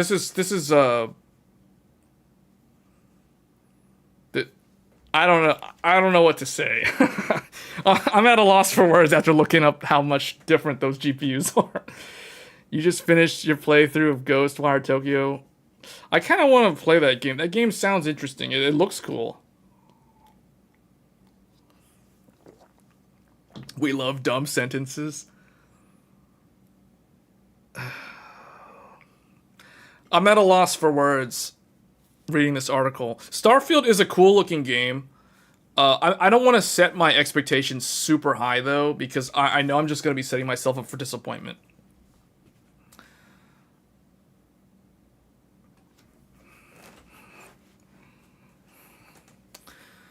Even at ray tracing, the 1600 XT is faster than 2080. Well, I mean, there you go. I mean, I don't know what. Clearly, it's a fail. Like, this can't be right. This has to be a 3080. That has to be a 3080. I mean, we've seen like the trailer of this game. Like, this game is gonna be photorealistic. It's gonna be open world, massive like geometry, tessellation, global illumination. You know, it's gonna have everything. So it's like, clearly a 2080 is not gonna cut it. Now, what they don't say, and I don't like what's missing here, is the resolution. Like, what is this supposed to be? 1080p, 1440p? I'm guessing 1440p for recommended and 1080p for minimum. Or is this like 720p or 900p minimum? Like, that's not clear in this article. Maybe there's a better article that explains it. It's like big, small, in sentence. Yeah. If they put a 3070 Ti instead of the 2080, and that said it had RT on, it would make more sense. Yeah. They really need to say the resolution, though. Hey, Hades. Yeah. They don't tell us the resolution, which is the only big thing that's missing from this article is what resolution. Like, maybe there's like another website, but I don't really want to bother too much with looking into it further because when is this game coming out? Starfield's coming out in September, right? Or is it August? Or did it get pushed to October? Maybe they only have a 2080 to test. Yeah, that would be pretty bad. I highly doubt that. If that's what they had to test, then that means they're not able to test 4K. They can't test 4K resolution with a 2080. It's just not going to cut it. It never was meant to play at 4K. So that's the problem. So part of me says that the recommended needs to be revised. It needs to say 3080. And it needs to also say 32 gigabytes of RAM, because I'm not going to be surprised if it's going to use more than 16. With all the background stuff that Windows is running, this thing's going to be using more than 16. Like, maybe the game itself, the actual, like, the per core utilization of memory is probably going to be, like, 10 gigs. But, I don't know. I think if you want to be safe, make sure you have 32 gigs of RAM.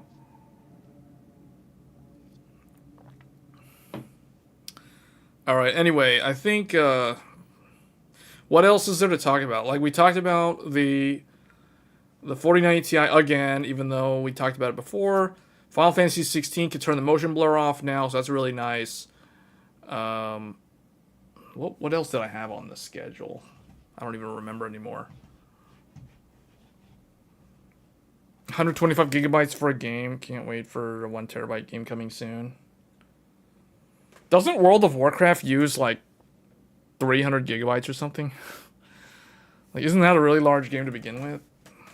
And that's just an MMO. That's like an old game too.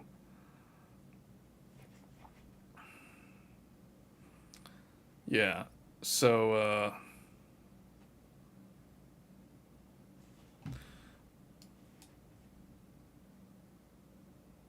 I don't know. I feel like this is going to be the next big game that comes out, and it's either going to horribly disappoint at launch, and then it's going to take them like 6 months to fix the game. Kind of like Cyberpunk 2077. I don't even want to think like how this is going to run on the Xbox. Hopefully, because it's only on Xbox and PC, that it's able to be relatively well optimized so that it's not a terrible experience like how Cyberpunk was on PS4 and Xbox One, because that did not age well, and Cyberpunk took months to fix a lot of issues, but it took way too long to come out, and it finally came out, and then it was in a terrible state. I don't know if Starfield's going to have the same problem, but it's not. Okay, for one thing, it's a different publisher, different developer. But what was the last like big Bethesda game, and how didn't Bethesda do Mass Effect? And wasn't Mass Effect Andromeda riddled with like all kinds of issues at launch? Like, I remember the memes of people comparing like Mass Effect 2 with Mass Effect Andromeda, and like the character animations were terrible. Like, there were all kinds of problems with that game. But I don't know if that was Bethesda. Maybe that was BioWare, or maybe that was Ubisoft. I can't remember anymore. Mass Effect was BioWare? Yeah, okay. And EA, of course, yes. You can always count on EA to like botch something horribly. They hype it up, they market it out the wazoo, and then it comes out and it's terrible, or it has awful DRM that makes it impossible to review with multiple GPUs or multiple CPUs, especially CPUs. In fact, I don't think the GPU is a problem, but the CPU is a terrible problem. If you're trying to review like a game that EA has anything to do with, like, don't even bother. Don't even bother. It's not even worth it. Like, I can't. Props to like Steve from Hardware Unboxed, because he actually like reviewed like the performance of Jedi Last Survivor, but I don't know how he did it, because it's like he must have had to buy, like, he had to probably have like however many CPUs he wanted to test. He had to have that many like EA alt accounts. So yeah. All right, so let me see here. No, that was Linux. We talked about that. Is there any other like news? Okay, the connector is getting revised. Arrow Lake. Some new Ryzen, whatever this is supposed to be, was leaked. Is this, what is this? This is a Ryzen 5 7500F, a 6-core. Okay, whatever. I mean, this is like some entry-level thing. Somebody tested this entry-level thing with a 4080. Okay.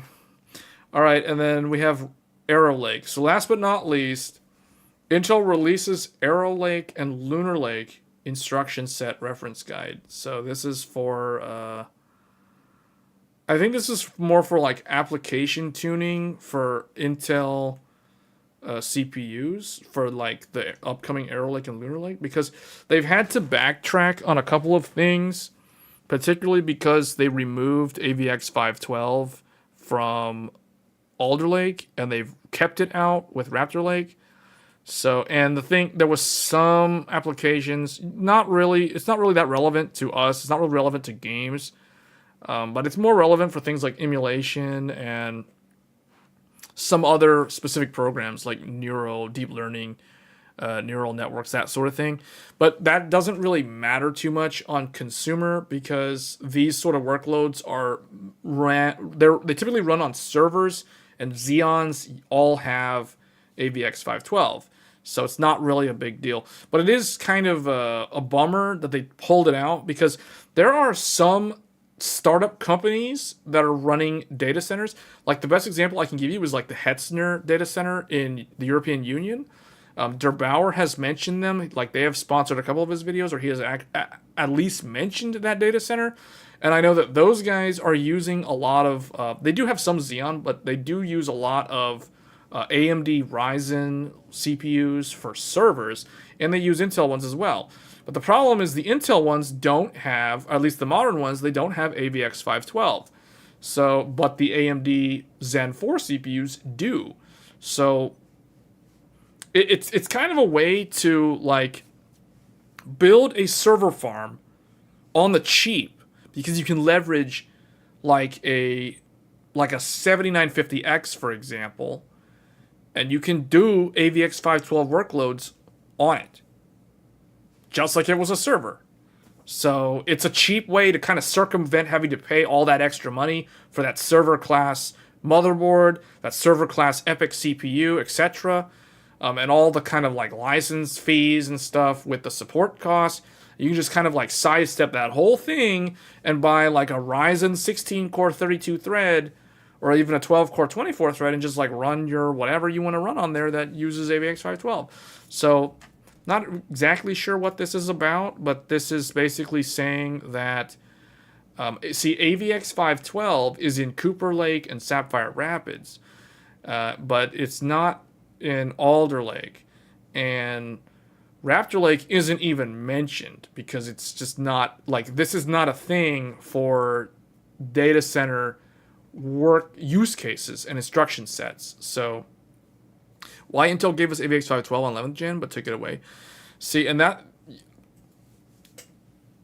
your guess is as good as mine, because I always found Rocket Lake interesting, because the press bashed Intel's 11th generation, but that was its one trick pony. Its one trick was that it could do AVX 512, and that was pretty interesting.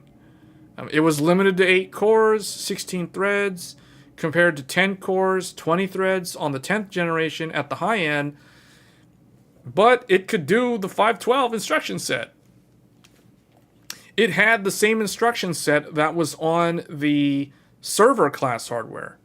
So I guess Intel doesn't want companies like Hetzner and those like startup data centers, those smaller scale data centers, from basically ignoring their expensive workstation servers and stuff like that and doing what they're doing with the AMD CPUs. They don't want them to buy a bunch of Alder Lake and run them in the data center instead of the super expensive Xeons. That's probably part of it, but it's backfiring on them because, as you can see, now they're having to clarify that their ISV ecosystem partners can leverage it for certain chipsets like Arrow Lake or certain architectures like Arrow Lake. Like if we look here, well, I don't know about Arrow Lake.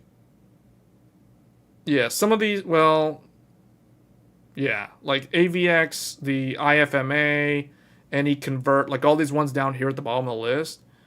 VNNI, so the integer 16, these are all like server things though.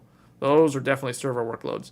So those don't even work on, like, as far as I know, the Ryzen CPUs can't do that either. You have to step up to an AMD EPYC CPU to do these things. So, but yeah, my guess is that they didn't want companies buying a bunch of 12 700Ks, for example, and just ignoring Xeon's existence. But it has cost them because a lot of these small companies have gone with Ryzen CPUs instead. So, I don't know. Strange choice. To me, when I read stuff like that, or when I see things like that, that just looks like the bean counters at Intel are trying to figure out another way to not lose revenue, if that makes sense. But it is backfiring. And that's kind of why their stock price is where it's at, because they've tried to prevent the erosion of these revenue streams, but they're not really doing it in a way where the customer benefits. It's more so anti-consumer than it is pro-consumer, and I think that's kind of the reason why they're in a tough spot right now. And we'll see. I don't know what's going to happen with Intel, because especially on the GPU side, like, Intel can't afford to abandon the graphics card market. Regardless of what any analysts say, I feel like if Intel cancels Battlemage and just kind of goes back to just being CPU, that's not a good thing for them. That could spell certain death for their company long term if that's what they decide to do. Now, how can they recuperate some of this? Well, there's talk of Intel trying to get AMD and NVIDIA to utilize their fabrication plants, like their wafer fabrication plants, instead of TSMC. It's like Pat Gelsinger has gone on record trying to get, well, I know he's trying to get NVIDIA, but I don't know about AMD. But I know he's gone to maybe AMD, because it's like, why not? Right? Like, you're making money anyway, so it's like, why not? The thing is, AMD's in direct competition with them in the CPU space, so that's why it could be a problem. Because if Intel lets AMD pay them to build AMD Ryzen CPUs and Radeon GPUs in the Intel fabrication plants, then AMD could, Intel's basically cannibalizing the sale of their own CPUs and maybe the GPUs. Does that make sense? Whereas with NVIDIA, I mean, it's like Intel doesn't really compete directly with NVIDIA, but they do in a lot of ways that a lot of the public doesn't actually know. So, for example, here we go back to Paint, because I think this is where I'll probably illustrate this, and this is probably the end of the stream. So we go back to Paint. Where is... all right, we need to delete a lot of this stuff. Let's delete all. Let's delete this entire thing because we don't need any of this stuff anymore. In fact, let's just... Okay, I don't want to delete the Pop OS. I'm going to delete all of this stuff.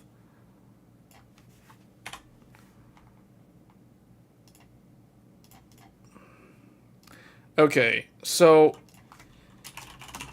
Intel has two or three Paints working overtime. Yeah.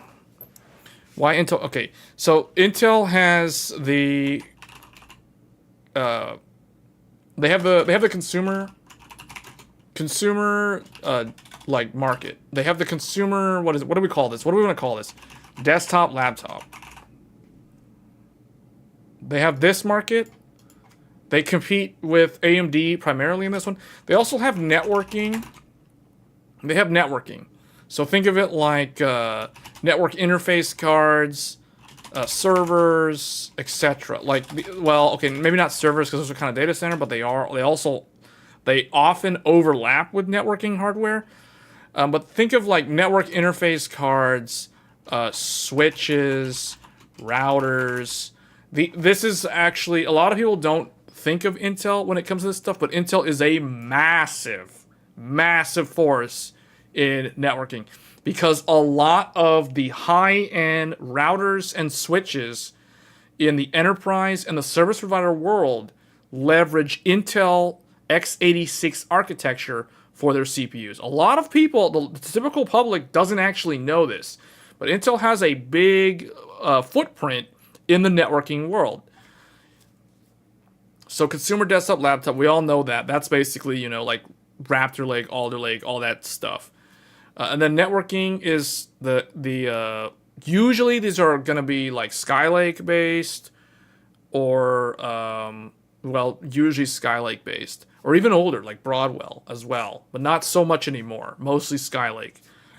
7th and 8th and 9th and 10th generation. So that's going to be the networking stuff. So when you think of the networking side, think of like Cisco, Juniper. I don't know about Nokia, but they primarily compete with Broadcom in this space, in the networking space. So in the consumer desktop, well, okay, let me just continue listing this, and then we'll talk about the competition. So they also compete in data center. Why is this, man? Data center. So this is like servers, high-end workstation, etc. And then I guess professional workstations. This is like HEDT, etc. So this is where Sapphire Rapids exists today. So that is primarily their business. I'm trying to think, is there anything else Intel does that I haven't listed? Laptop is mobile. They don't really compete in mobile. Like, they don't have phones. Like, they're not in that space. They tried to get in that space, and they failed multiple times. Okay, so that's Intel. AI? No, not really. No. Although they want to be in there. They're not strong in AI. No. Okay, so their competition for each of these. Now we're going to list these in blue. Or I guess, yeah, let's list it in blue. So everybody knows that their consumer desktop, the biggest competitor is AMD. AMD is the biggest one, even though they're kind of small. It's the David and Goliath story all over again, where Intel's the big bad Goliath. That's how it always is, because they're the big one. They're the older one. And that's just how it is. So they have the lion's share of the market in consumer desktop and laptop, primarily laptop. They've been basically losing share in desktop for the last 5 years, but they're relatively strong in laptop. They're still very, very dominant in laptop. Networking, switches, routers. Their primary competitor here is Broadcom. But the larger, indirectly here, a lot of people don't know this, but they also somewhat, although vaguely, almost indirectly, they compete with NVIDIA in this space. And I guess That is to also say that they somewhat indirectly compete with NVIDIA in the consumer desktop space as well. Now, because they have the Intel GPUs, they are in direct competition with NVIDIA, although obviously Intel is not the Goliath in that space that is NVIDIA. So these are their competitors. Servers, we all know the answer to this one. They compete with AMD, but they also compete more recently with ARM. Actually, I should also indicate, or at least list, that Apple is a direct competitor to Intel because of the M1, M2, the Max. Apple CPUs, ARM-based CPUs, are now putting Apple in direct competition with Intel in the consumer market. So as you can see, what has changed over the last few years is the fact that this is a new competitor because Intel went into the GPU market. This is a new competitor because Apple wants to make their own CPUs, and they have them now. In the networking world, NVIDIA is somewhat an indirect, but becoming more and more relevant in the networking world because NVIDIA acquired a Israeli company called Mellanox. And Mellanox is putting NVIDIA in direct competition with Intel because NVIDIA is building 100 gig, 200 gig, 400 gig, and even 600 and 800 gig interface connections for the data center. Because NVIDIA recognizes that when you have your stable diffusion farm doing all this machine learning, the bottleneck is not the CPU, it's not the GPU, it is the link speed from one server in the cluster to another server in the cluster. So NVIDIA purchased Mellanox because they didn't want to pay like Cisco or Juniper or Dell or HP or whoever was selling all these data center switches. They didn't want to do that. They wanted to just buy up this Israeli company, make it ourselves, and we'll make it as fast as we want it to be. So that is why they're now in direct competition with NVIDIA in the networking space. Although it's not necessarily in the service provider world. This is more of like data center. Now, it is worth mentioning that AMD is also remotely starting to compete with Intel in the networking space. Because AMD partnered with MediaTek. So AMD actually makes Wi-Fi network interface cards. In fact, if you buy an X670E or a B650 or X670 motherboard, chances are it may come with an AMD Wi-Fi module. A lot of people don't know this. So AMD is also kind of moving in there. The other thing that is very dangerous for Intel is the fact that AMD purchased Xilinx. So NVIDIA bought Mellanox, putting them in the network router switcher, well, not really router, but more like switching world. AMD bought Xilinx, which now makes AMD capable of bringing out like a lot of different kind of FPGA, ASICs, all kinds of stuff for custom SoC-based solutions. And one of them could be in networking, another one could be in AI, in video processing, etc. So the Xilinx acquisition from AMD, I think, is a brilliant move because that is going to allow, not only will RDNA 4 GPUs have much, much better like AV1, encode, decode, HEVC, AVC, all that stuff on RDNA 4 is going to be worlds ahead of what it is today because of that Xilinx acquisition. AMD also has Xilinx who owns Solarflare, which is the #1 NIC for low latency networking. As for DPUs, AMD also has Bisando. Yeah, so basically, you guys see what's happening here to Intel? Once upon a time, Intel had like one or two strong competitors in each of these markets that they exist in. Now, the space is starting to get new challengers. And it's like, think about it like this. AMD was supposed to go bankrupt in 2019. They were supposed to be either acquired by Samsung or just kind of like dissolved into nothing and be gone in 2019. Well, clearly that didn't happen. And what has happened is you have seen an amazing turnaround and like a comeback from a company that was supposed to be gone and shouldn't even exist today, but somehow it does. And now here we are. And if you're Intel, you're looking at this and you're like, what is going on? The way I can explain this, the best way I can explain this, think about if you're playing StarCraft 2. You're playing an RTS, or you're playing an RTS. You're playing Smite, or maybe League of Legends, or some competitive game. And the game is usually a long game. Think of it like you have an early lead. You have an early lead. You're like 10-0 over the opponent.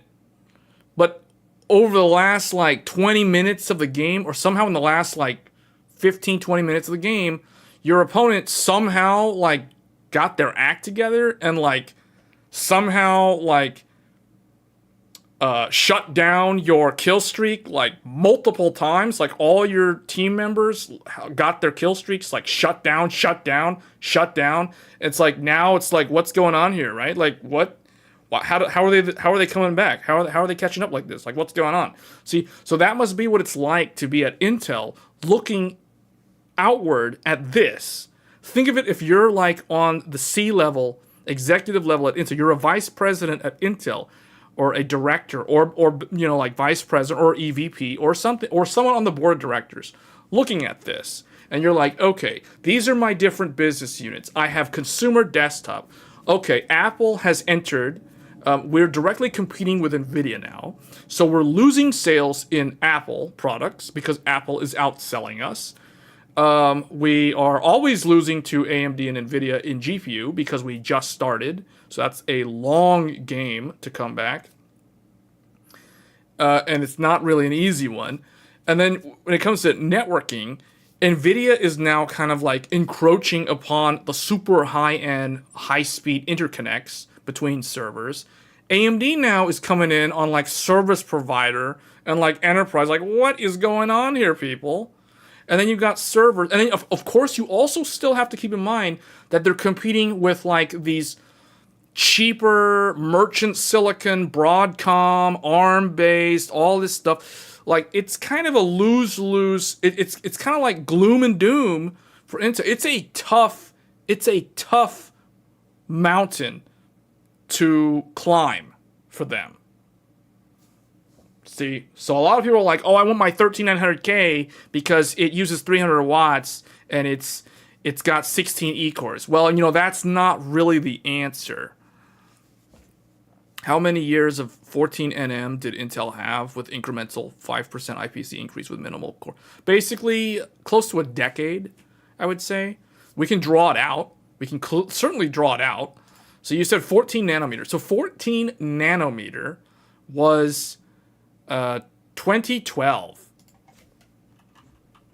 2012 was Ivy Bridge, 14 nanometer.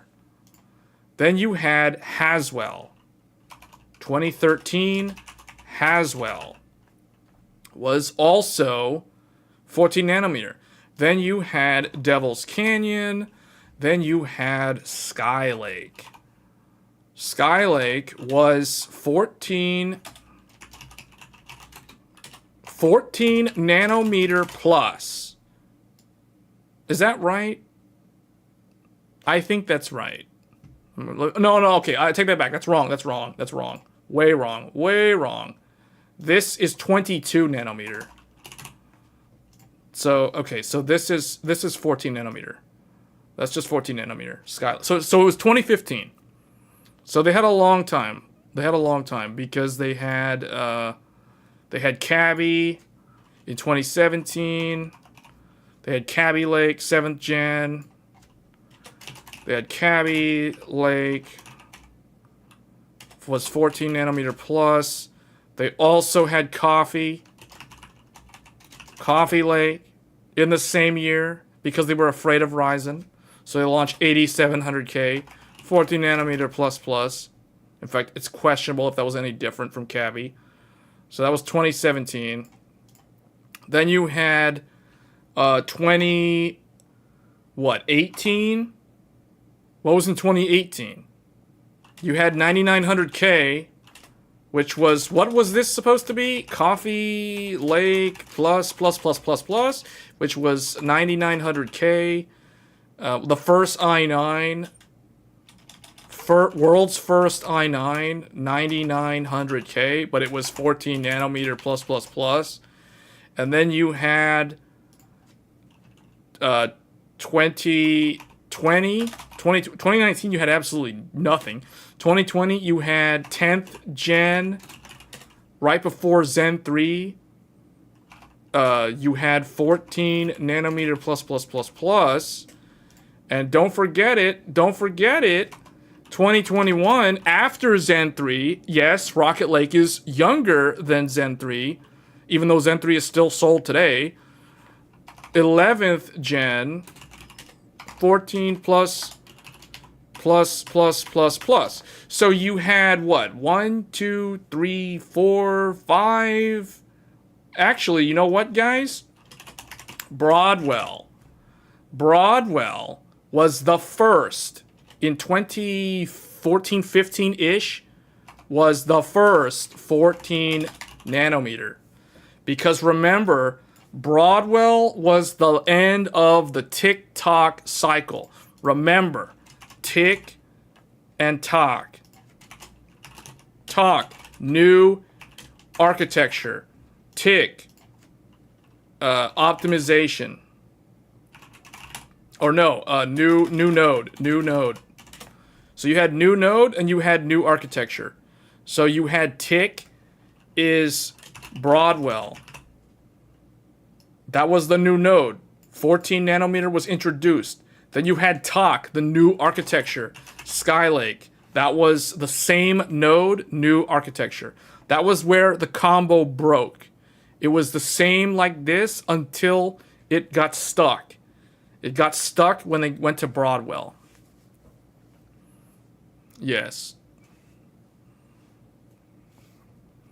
So, I don't know. It's like something clearly went wrong. And there was a scramble, and it didn't really pan out too well. It's like, what was the thing, right? Like, what was the problem with the new UARch? The new UARch, the Rocket Lake. The Rocket Lake was the first true new UARch since Skylake. So basically, you had 2015 to 2021. You had 6 years of the same architecture. You're missing Cascade Lake. Isn't that mobile? Cascade Lake is some mobile thing, right? Because Comet Lake is 10th gen. That's this one. This one's Rocket. So, okay, and the thing is, people, like, here's the thing. Intel has been, newsflash, Intel's been on the same architecture since Rocket Lake. See, here's the thing.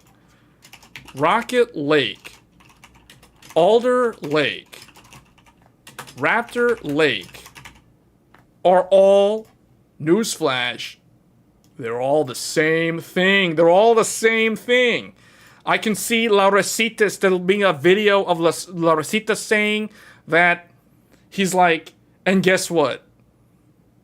We launched 13th gen, and it's the same thing as Rocket Lake for 2021. It just has 16 equals, and then he just starts laughing. You know what I'm saying? Like, you know what I'm talking about? I'm talking about that guy with the funny meme where he's speaking in Spanish and he's missing a bunch of teeth.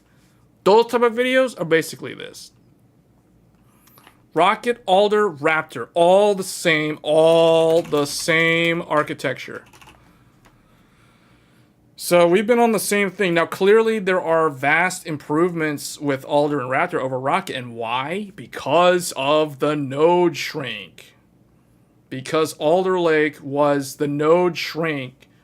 It took Rocket Lake and it shrunk it down to what? Intel 7? Yeah, the 10 nanometer Intel 7.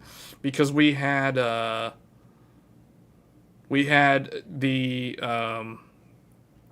you had 14 plus plus plus plus plus, and then you had 10 nanometer,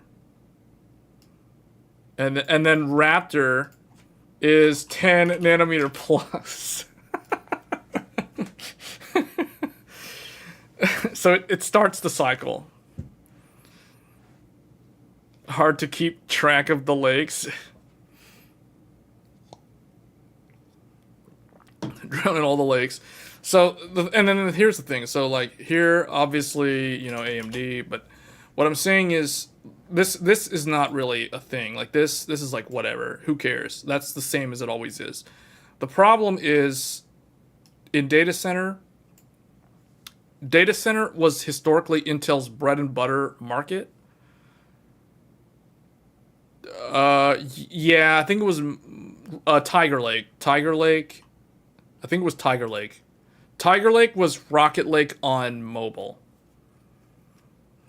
Okay, so, yeah, because you got to remember that the mobile parts have different names. Until Alder Lake. Alder Lake, they use the same names. But everything older, like Rocket and all the other guys, they have like different names. Tiger Lake was the Rocket Lake mobile. I don't remember which one Canon and all the other stuff. Like, I think Canon was like the Comet Lake mobile or something like that, or whatever. I don't know. Anyway, but the point is, the reason why Intel is doing poorly in terms of like their stock price and their valuation dropping is because if you're an industry analyst and you're looking at like what do they do, well, you have lots of stuff happening at NVIDIA. NVIDIA has all this AI. NVIDIA has Mellanox. NVIDIA has 800 gigabit Ethernet. NVIDIA has a 4090 that people will go out and throw like 1600 plus on without even thinking about, you know, like their kids' tuition, their future in general, like their mortgage payments, etc. But they're just going to go buy a 4090 anyway. Like, you know, so somehow NVIDIA is just mind controlling people, so to speak, and getting their money. Intel's not able to do that. Like, let's be real. Like, when is the last time someone was enthusiastic about an Intel thing? I was very enthusiastic about Intel's Arc GPU launch because when was the last time you had a new GPU brand other than Team Red and Team Green? See? So, but then it ended up kind of like fizzling out the hype because it didn't live up to the expectations. So, and now the thing is, if you're an analyst and you're looking at Intel and you're like, okay, well, what happened? Raja Koduri left the company. So who's making the graphics roadmap actually happen? Like, who's spearheading that? Tom Peterson? Did he get promoted? Is he taking over? Like, what's going on here, guys? Like, see, that's what I'm wondering. And then, like, you see Apple basically say, like, bye Intel, we don't need you anymore, see ya. Maybe for your, like, network interface cards for the, like, the dongles or whatever. You remember AMD is the 10th of Intel's market cap in just a few years back. Now it is over to... Yeah, I know. It doesn't make any sense, right? Like, well, it does make sense when you drill into it. But, like we've illustrated here, you can see how Intel... So basically, Intel's strong in the networking. They're still strong here. And they're still... See, the thing is, like, a lot of people... The reality is a lot of people are still buying Intel CPUs. So I would say they're still strong in consumer... I won't really say desktop, but they're strong in laptop. Intel's still strong in laptop, but mainly because of OEM contracts and because of being able to leverage those partner relationships. You know, like for example, Intel can leverage a partnership with Dell, HP, Lenovo. Like that's the thing. Like a lot of enthusiasts that look at the hardware, they're only interested in the like how well can it benchmark? How well can it overclock? How well can it undervolt and still maintain really good performance or even get slightly better performance than stock? But the thing is, if you don't look at the company as a whole or the manufacturer of your hardware as a whole, you don't know if that company, you're unaware if that company has a long-term viable future or if it's going to go away. Now, Intel, some people say Intel's too big to fail. I would not make statements like that.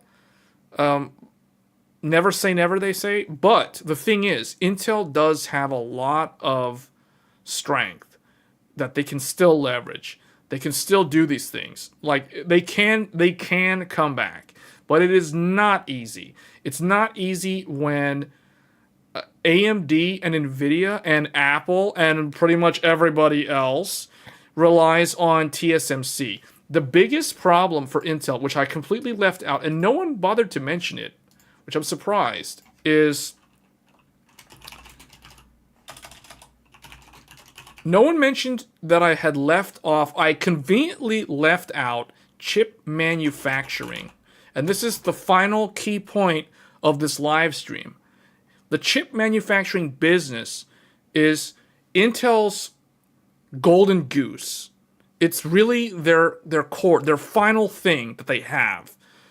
Because they can't really exert direct control over these other markets that they play in because they're no longer the true dominant. Well, I shouldn't say the dominant because they are still very dominant in like consumer desktop and servers. But if you're looking at it as a whole, if you step back and you look at the macro economics, where is all the innovation happening? The innovation is happening at Nvidia. The innovation in ARM CPUs is happening at Apple, at Broadcom, even Qualcomm, and at AMD. Real men have fabs. That is actually a quote from the original founder of AMD. That was Jerry Sanders' famous quote, and he's from AMD. But Intel actually took him up on that. Real men have fabs. Intel kept their fabs. Think about that. AMD abandoned their fabs. AMD sold off their fabs, which is what Global Foundries is today, whereas Intel kept theirs. They stayed true to who they are. So, what do we have? We have TSMC. This is the big one. Everybody knows the name TSMC. If you're an enthusiast and you don't know who TSMC is, you need to get out from under that rock.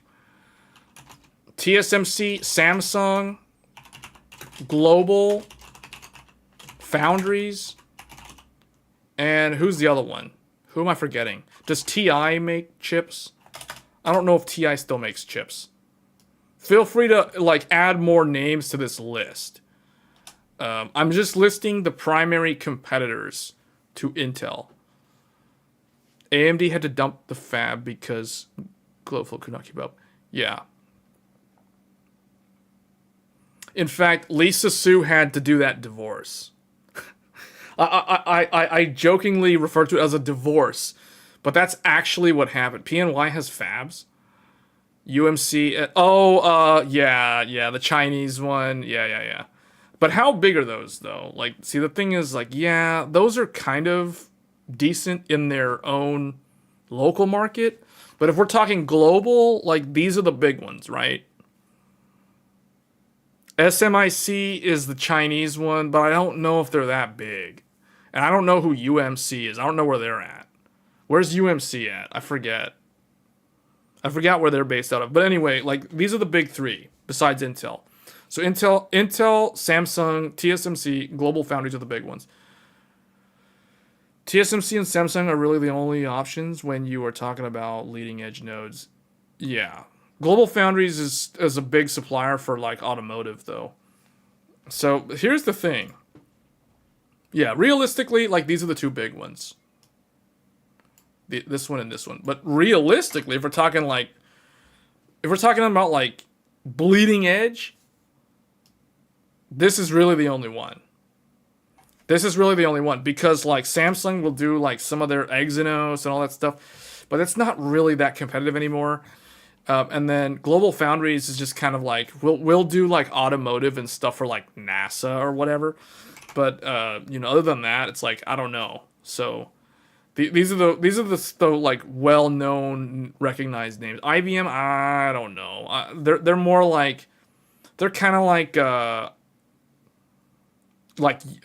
SMIC, they're kind of like their own custom stuff, like it's not like global scale. Like let's put it this way. Apple is not actively going to IBM to make their M2. You know what I'm saying? So it's like if you don't have Apple coming over to ask you like, "Hey, can you build my thing for me? I'll pay you a lot of money." Then you're not one of the big players. So this is where they could come back. But it's questionable whether or not they can because they're falling further and further behind. And I really think that it would be sad to see them continue to fall behind.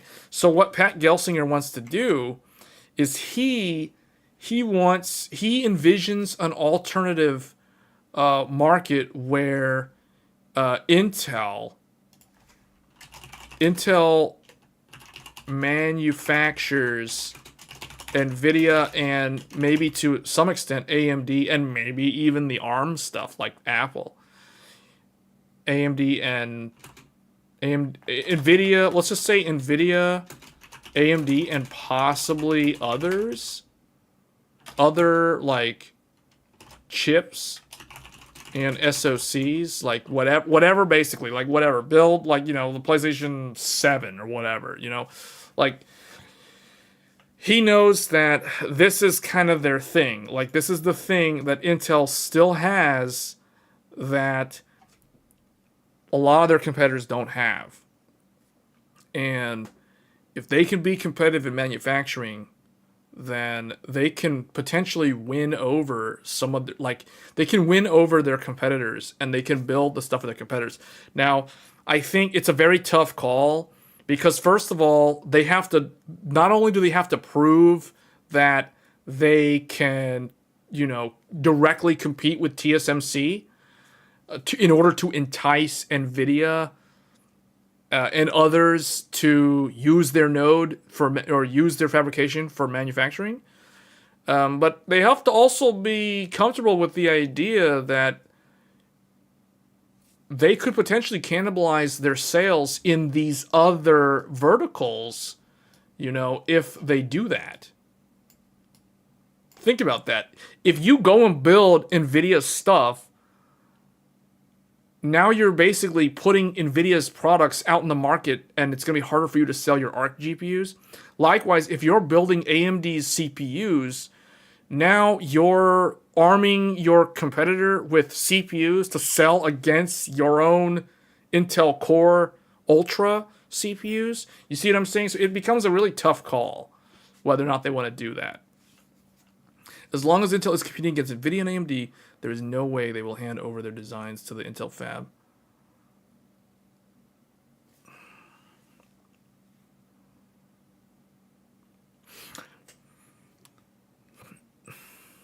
I can see that happening in like AMD's case in the CPU, but the thing with the GPU, it's different because of the proprietary ecosystem that NVIDIA enjoys. So NVIDIA, even if AMD was able to make a GPU, so hypothetically, imagine if AMD made a RDNA 4 GPU that was 200% faster than the RTX 4090. Imagine, like, this is all hypothetical. Imagine if AMD had a GPU that was not 100%, 200%, 4 times faster than the 4090 at the same power consumption, or even less power consumption. Imagine if AMD had that, that would not change. That may initially change people's perception of AMD as being capable of building like a really high-end GPU. But the reality is it would not move the needle against the NVIDIA ecosystem, because the CUDA ecosystem is so strong. The NVIDIA's partners with all these different software developers for various different things, regardless whether we're talking about video editing, we're talking about games, we're talking about machine learning, AI, etc. NVIDIA has like a stranglehold on a lot of these different software companies. They have a lot of developer relations that they can leverage for like over 20 years, right? Even if some competitor, whether it's AMD or Intel, most likely AMD, but regardless of whatever, like, or some Chinese GPU comes out like 2 years from now and it's like way faster than a 4090. Like, no one cares. No one cares. Like, I said this before, like, if AMD beats NVIDIA in rasterization, nobody cares. Like, because they already do. Like, in terms of their price competitive, 7900 XTX beats 4080. And it's cheaper. Nobody cares. People still buy I don't know. People tend to buy the 4090 instead. But, you get what I'm saying? Like, it's a perception thing. And not only is it a perception thing, but it's just the whole ecosystem is not going to go away. So even if like NVIDIA lets Intel build their stuff, their GPUs, it's not like, even if Intel all of a sudden somehow like copies NVIDIA's design and they tweak it enough where they can't get sued for like, copying them, do you think anybody's going to really care? No, because the software infrastructure is not there for Intel. Like, think about it like this, guys. Like in Asia, in China, the NVIDIA GPUs are sold to a lot of these companies that are doing like surveillance, video camera image processing for people's faces, and all this type of stuff on the street. So I'm pretty sure that the Chinese, like the companies, have already kind of looked at how these GPUs are built so they can try to do it themselves. Hence why there's a Chinese GPU now that uses PCI Gen 5. But does it really matter? Is it a big threat to NVIDIA in the next like 5 to 10 years? Maybe in the local Chinese market, but overall macro level, no, not really. Right? So that's the reason why they can go to Intel and have Intel build their stuff. It doesn't really matter. Because think about it like this. They already went with Samsung. They went with Samsung to build their stuff. And like, did Samsung copy the NVIDIA GPU for their mobile parts? No. Not really. So it's like, no, it's not a problem. And of course, they can sign like disclosure agreements, non-disclosure agreements, etc., whatever, contract agreements that basically prevent Intel from using their designs. Now, obviously, like Intel could still try to reverse engineer it and then prove that they didn't do it in court. But I don't think NVIDIA sees Intel as a direct threat to their AI market. If perception is king, Intel should not have lost to AMD, or somehow the perception did change for AMD. I'm not sure what you mean by that. Like, how do you think Intel's perceived? How do you think Intel's perceived by the general public? Because most of the general public perceives Intel as a relatively good company. It's a big American multinational company. They have like a large development footprint in Israel. They're in multiple places around the world. They've got offices in India, in China, Japan, etc. Like they have, and obviously in the European Union as well. So it's a global company, but AMD is the same. AMD doesn't have the same large presence in Israel, but these are we're all talking about like multinationals that are competing with each other. So AMD kind of is like, I don't know, like they're still kind of this scrappy. They're not really a small and scrappy company anymore, but they're still kind of like a resourceful. Like they're a resourceful company. That's the way I see AMD is they're kind of a resourceful company. They make do with what they have, and they try to like get the best out of what they have available. They can't really overspend just because they don't have the footprint, they don't have the market capitalization, etc. So a lot of that has changed over the last 5 years. And the impression of the I guess the perception, as you put it, the perception of AMD is changing, and they're becoming a larger company. They're returning to what they were in the 2000s because of all the growth, the rapid growth. Now Nvidia has grown even faster. Nvidia is even larger, but they've been larger for a long time. And Nvidia has also wanted to get into the CPU market. They tried to acquire ARM. That didn't work because the EU shot it down with the legal battles and all this stuff. So Nvidia was like, okay, fine, whatever. We won't do it. But they could still make their own, and they're doing it. The Grace Hopper, like all this stuff that they're doing. And Intel could be afraid of NVIDIA if NVIDIA makes like an ARM-based CPU, similar to what Apple did, and then try to sell that on Windows-based platforms. Starting, especially in mobile.